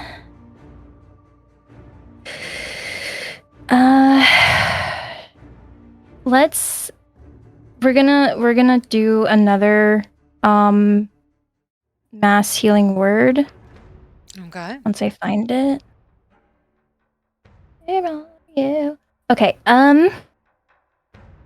Yes, we're gonna do a mass healing word, so that's gonna be 6, 7, 8, 9 points of healing back to everyone. You cannot see Professor Friedrich. Okay, so everyone but Friedrich then. I'm sorry. I see my hand in the door. No. Wait. It's like a Terminator thumbs up. But that will be it. I'm going to stay where I'm at. Okay, with that, it is now Green's turn. Green is going to move to here, get flanking against Quirin, and that is going to be... First one is a 16, but the next one is even worse, so both of those miss. She's going to attack again, and that is going to be a 19. 19. Does a 19 hit? It does. Alrighty. Go ahead and roll me a strength saving throw as you take 10 slashing damage. Strength. Oh, 6. You are currently grappled, and as she does that 10 points to you, she grabs you by the shirt and she yanks you in and is going to bite you. I need a Constitution saving throw, please. Oh, for the grapple. Oh, am I? Do we say I was able to do the strength or dex, or was it just the Yes, strength? you can do strength or dex. Oh, then it would be a 17. Oh, with the If 17. that's- Okay. Yeah, so 10 points of damage. She does not grab you by the shirt as she misses and does not pull you in for a bite, as that's 10 points of slashing damage on that second attack. And with that, that was Green's turn. It is now... Purple's dead. Never mind. Yay! Hold on. I don't think she would have hit. Oh, is that purple swinging? That was no, not purple swinging. It was green swinging, but she was getting flanking, which she was not. So get your 10 points back because she would have missed. Yay! Hey, look at that. As purple is That's dead. great. Friedrich, you're up. Okay. Well, purple's dead, but it looks like I can still... If I fire off a lightning bolt that way, I won't hit Van, right? Or do I need to... Actually. That'll hit Van? There? Oh, well, hold on. It has to come from you. Yeah, so I need to move, don't I?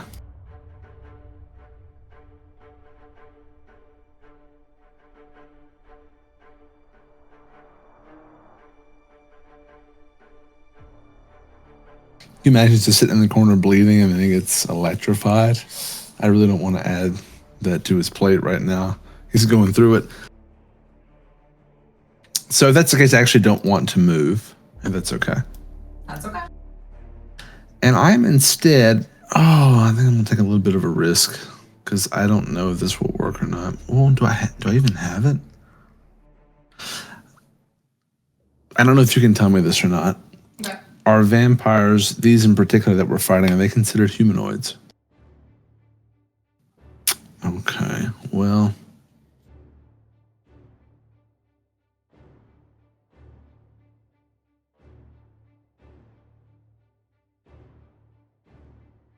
Okay, I promise I know what I'm doing. Let's see.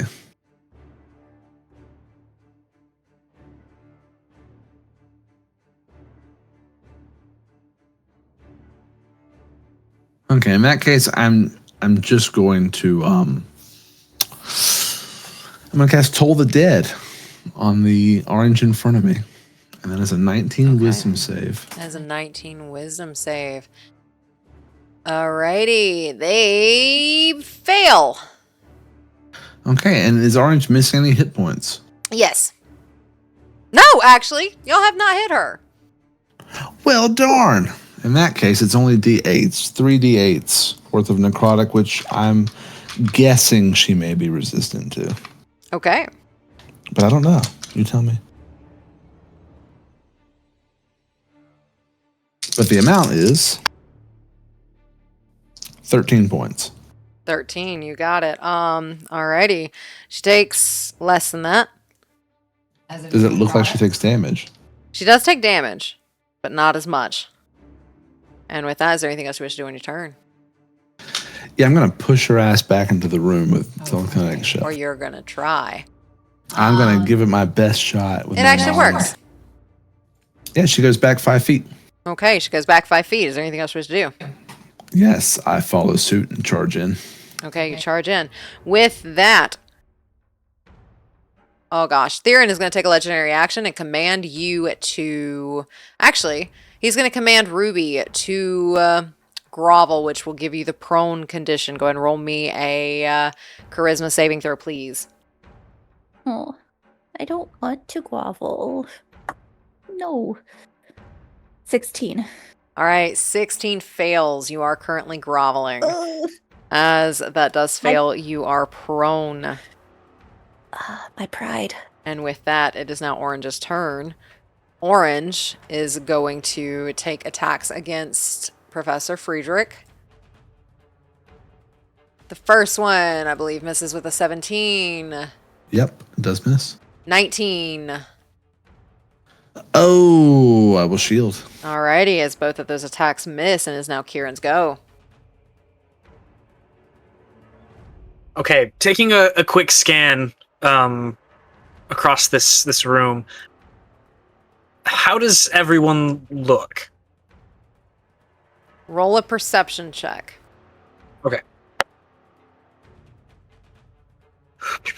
24. With a 24, green looks the worst.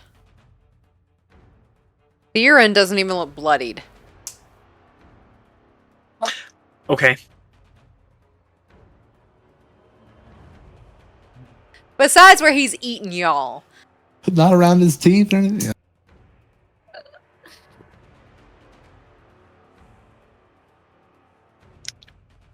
Okay.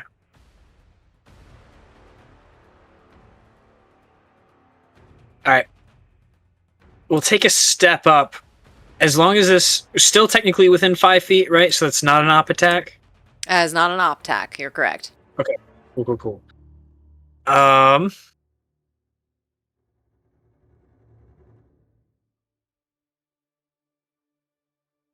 Okay, we're gonna do 2 attacks against Orange. I imagine that advantage from Velphie is gone. I don't know how long that lasts. No, it stays until you deliberately use it, I think. So you should have advantage.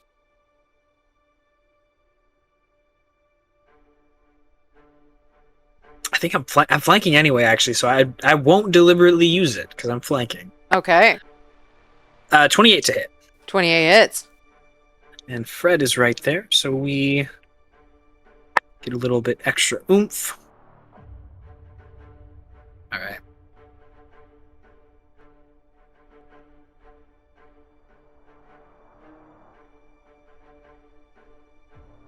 41 damage on the first hit.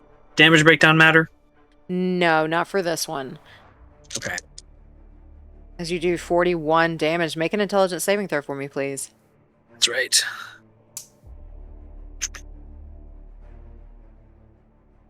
Damn it, 12! With a 12, you feel the spikes of your weapon taking over. You do take 16 points of psychic damage that you cannot reduce in any way. And I need you to roll me a d6. A 2. Okay, with a 2. As you hit the ground, your eyes roll back and you are no longer here. Sick. And someone stands in front of you instead. Blue eyes, blonde hair, veins going all across her face that are black and have reached her eyes, and like there's a patch of skin that has just started to rot. She tilts her head back and forth to you. Even with the power of an archfey, you couldn't save me, could you?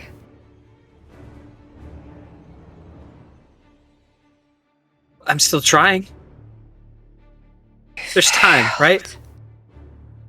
Failed.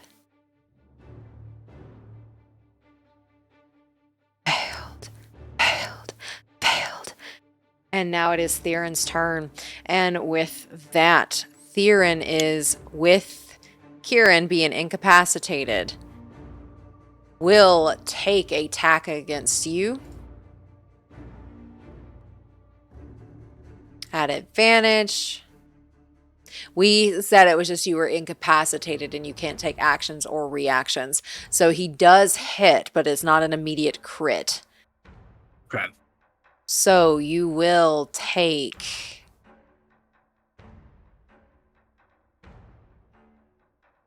Let's see. Not very good rolls here. You take 15 points in total. And if you are incapacitated, can you make saving throws? While incapacitated. You can still make saving throws while incapacitated, but only for non-strength and non-dexterity saving throws. Okay, so mental ones.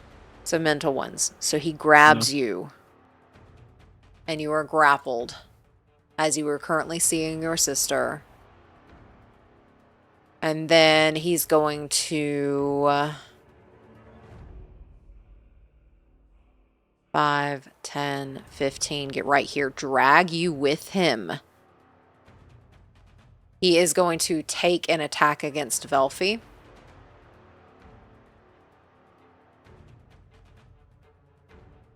For a 28 to hit.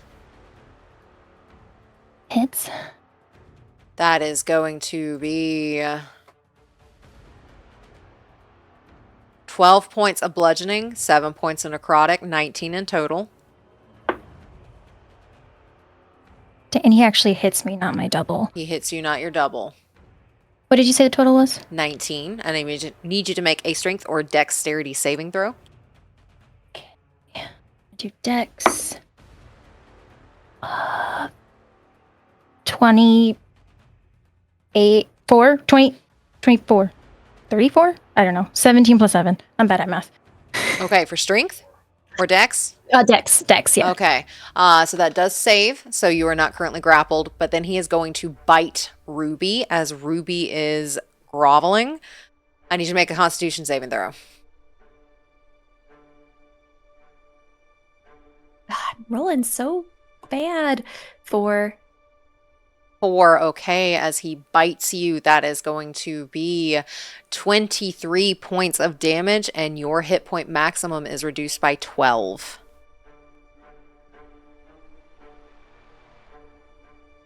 Okay. Alrighty, that How is much- his How turn. much damage? That was 23. 23. Okay. All right. And with that, he is currently grappling Quirin, and he just bit Ruby, and he is looking fine. With that, it is now Ruby's turn. Am I still groveling, or does the grovel end? You are prone, so you can get out of the prone, but it does take an action, or not action, but your movement and everything to do so. Yeah, that's okay. Yeah, I think while she's in that grovel again, like, her veins feel hot, and she can feel, like, her blood on her. She feels Van's, and she feels Theron's, and, like, her heart is pumping in her head, and it's almost like it's beating, like, Mortem, Mortem, Mortem. And she has never really wanted to be all like her mother until right now. Can I take a moment to pause and assess, why are we not hurting him? Can I get any sort of like hunter knowledge of like why he's still strong? Roll me survival. Okay.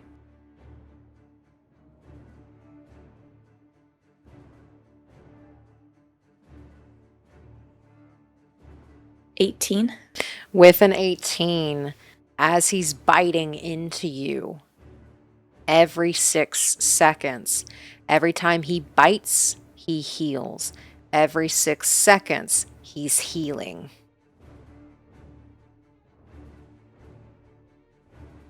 Okay. And it seems like he has to bite in order to heal, or like he's just regenerating. He is regenerating through just natural processes and through biting.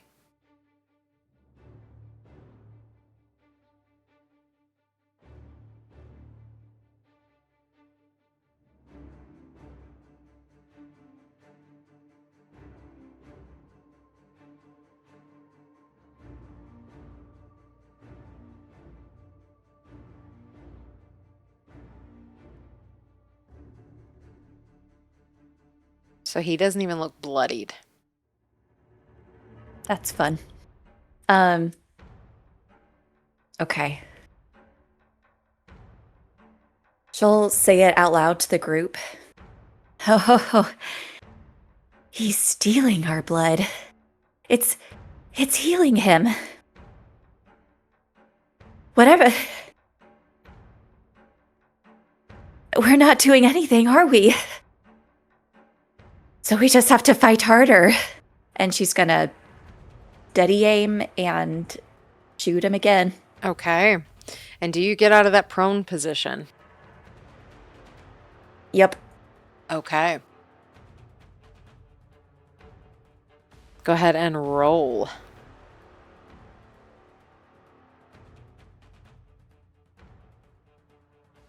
I am rolling so bad. That's a 3. So A 3 does 14 not does hit. not hit. Okay. Okay. And I'm a rogue, so that's all I got.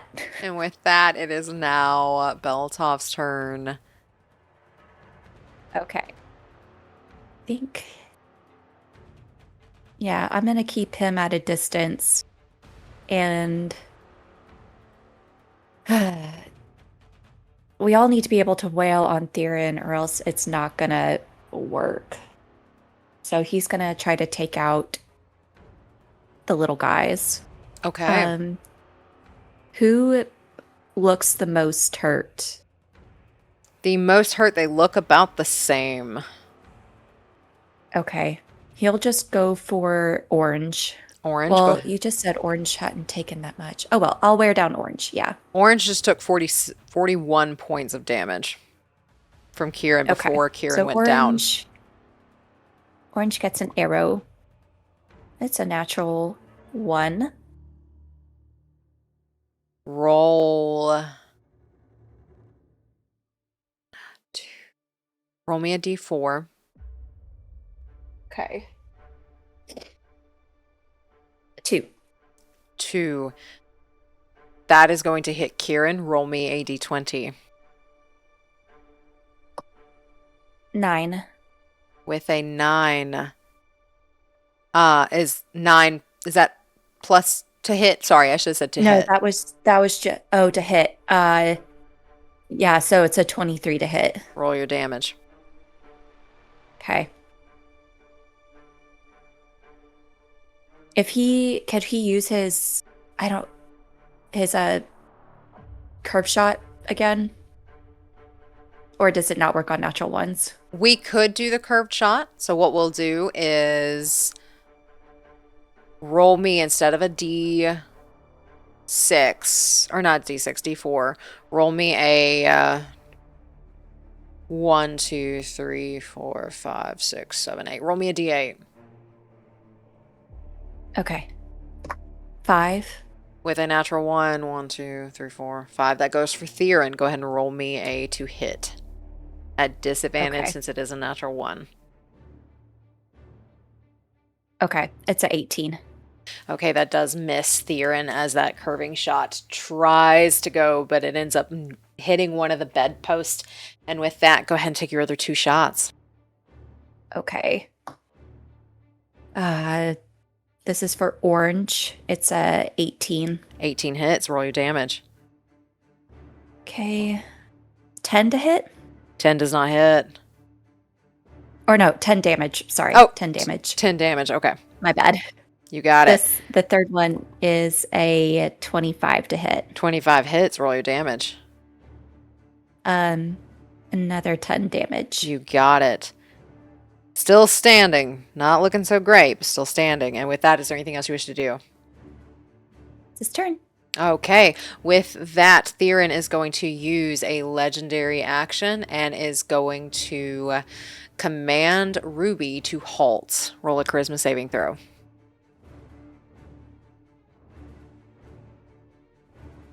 $18. You just pass as he tells you halt, and that magic almost takes hold and doesn't. And with that, that is going to be Red's turn. Red is going to take a shot of opportunity attack if Velphie wants to use her reaction.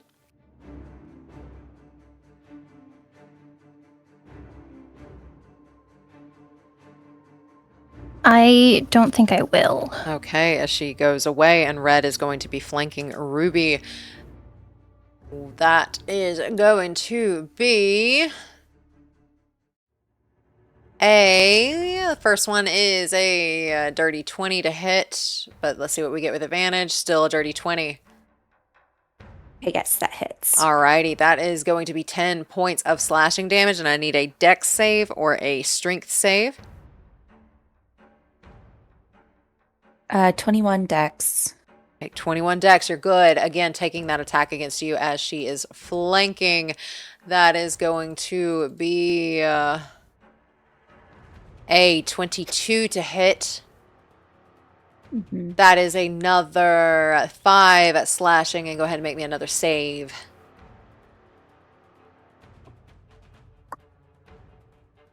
$22. 22, so you take that 5 points of damage, but it does not grapple you. That is Red's turn. Velphie, you're up. Is it possible to tell if the groveling and stuff is a magic effect? Or is he using magic? Is it possible to tell? Roll me an Arcana. 19. Yes, it is a magical effect. It's command. Okay. In that case, I think I'm going to cast Circle of Power. So divine energy radiates from you, distorting, diffusing magical energy within 30 feet of you. Until the spell ends, the sphere moves with you, centered on you for the duration. Each friendly creature in the area, including you, has advantage on saving throws against spells and other magical effects.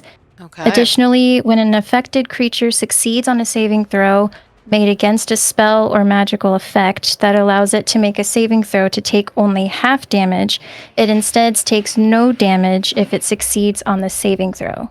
Okay. Anything you want to do with your bonus action?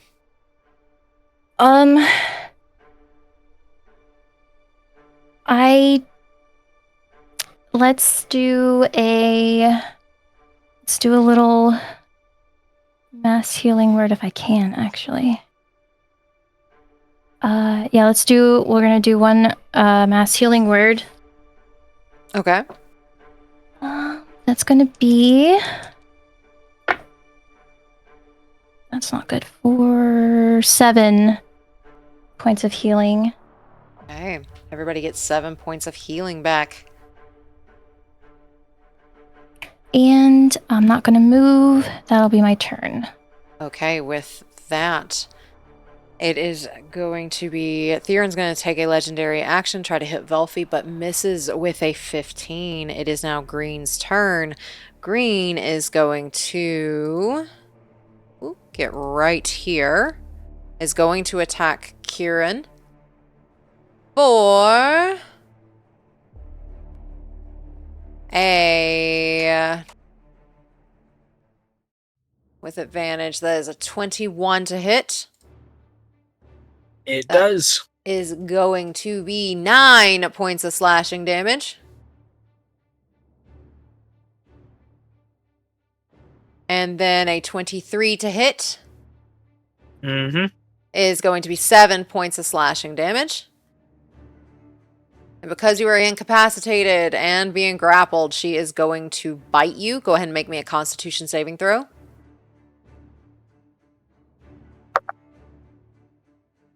13. 13, alrighty. You take the full amount. You take 7 piercing and 9 necrotic.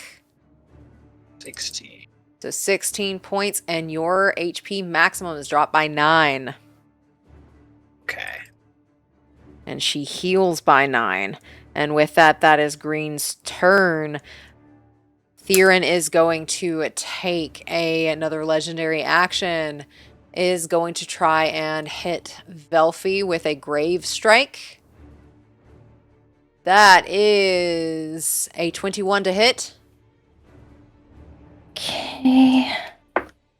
That's a 3, so it hits my double. Alrighty, and your double is gone. And with that, it is now Friedrich's turn. Who looks worse, orange or green? I can't recall. I feel like Orange. orange is taking the most, yeah. But they are in great position. They might as well keep riding the lightning. I'm going to blast another lightning bolt out through orange and green. We'll do my last third level. Orange got a 21. Rats. And what's the other one? Green got a 23. Well, they both pass, so they take half of this. Okay.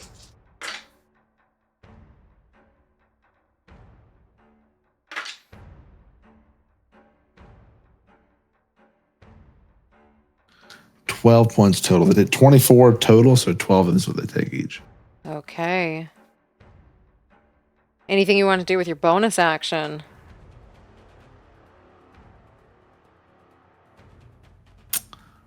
Yeah, I'm going to try to push green backwards, so they no longer have flanking on Quirin.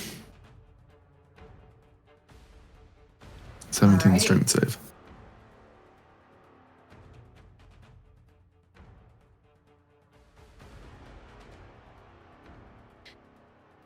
Green goes 5 feet backwards. Orange is going to take 5 feet front and is going to attack one at Professor Friedrich. Oh, it was on natural 20 and then moved to 8 for 14 to hit, which doesn't hit. And then the next one is a 17 on Professor Friedrich since she missed. Correct. 17 also misses. It does. My AC is 18. Then, since Quirin is currently grappled, she's going to bite at Quirin. That is, go ahead and make me a Constitution saving throw. 18. 18, alrighty, that does fail, so you only take half. You take 3 bludgeoning and 5 necrotic, so 8 in total, but your HP maximum is dropped by 5. Okay.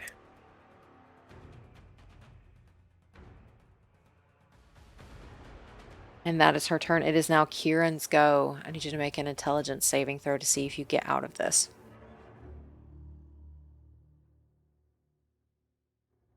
26. Okay, with a 26, that vision of Eve fades as she is calling you a failure over and over and over. It fades, and that is your action to do so. You are currently being held by the throat in Quirin's grasp. If that was our action, then we will bonus action phase step out. Where do we want to go?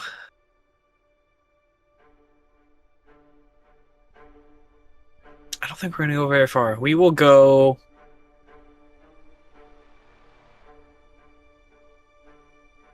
We'll go over there. Okay, as you face step, he also needs to make a what save? Quirin and green... Oh, shit. Quirin, orange, and green all need to make wisdom saves. Wisdom saves, okay. Quirin got a 13, which I think fails. Mm-hmm. He will use a legendary resistance, a third one, to pass. And then wisdom for them, first one is a 6, so orange fails. Green also fails. So orange and green are fearful of you, and with that, it is now Theron's go. He heals again, and he's looking brand new as he just stares at you all. You have bled for this, sacrificed for this, and now you will belong to me for eternity, as it should be.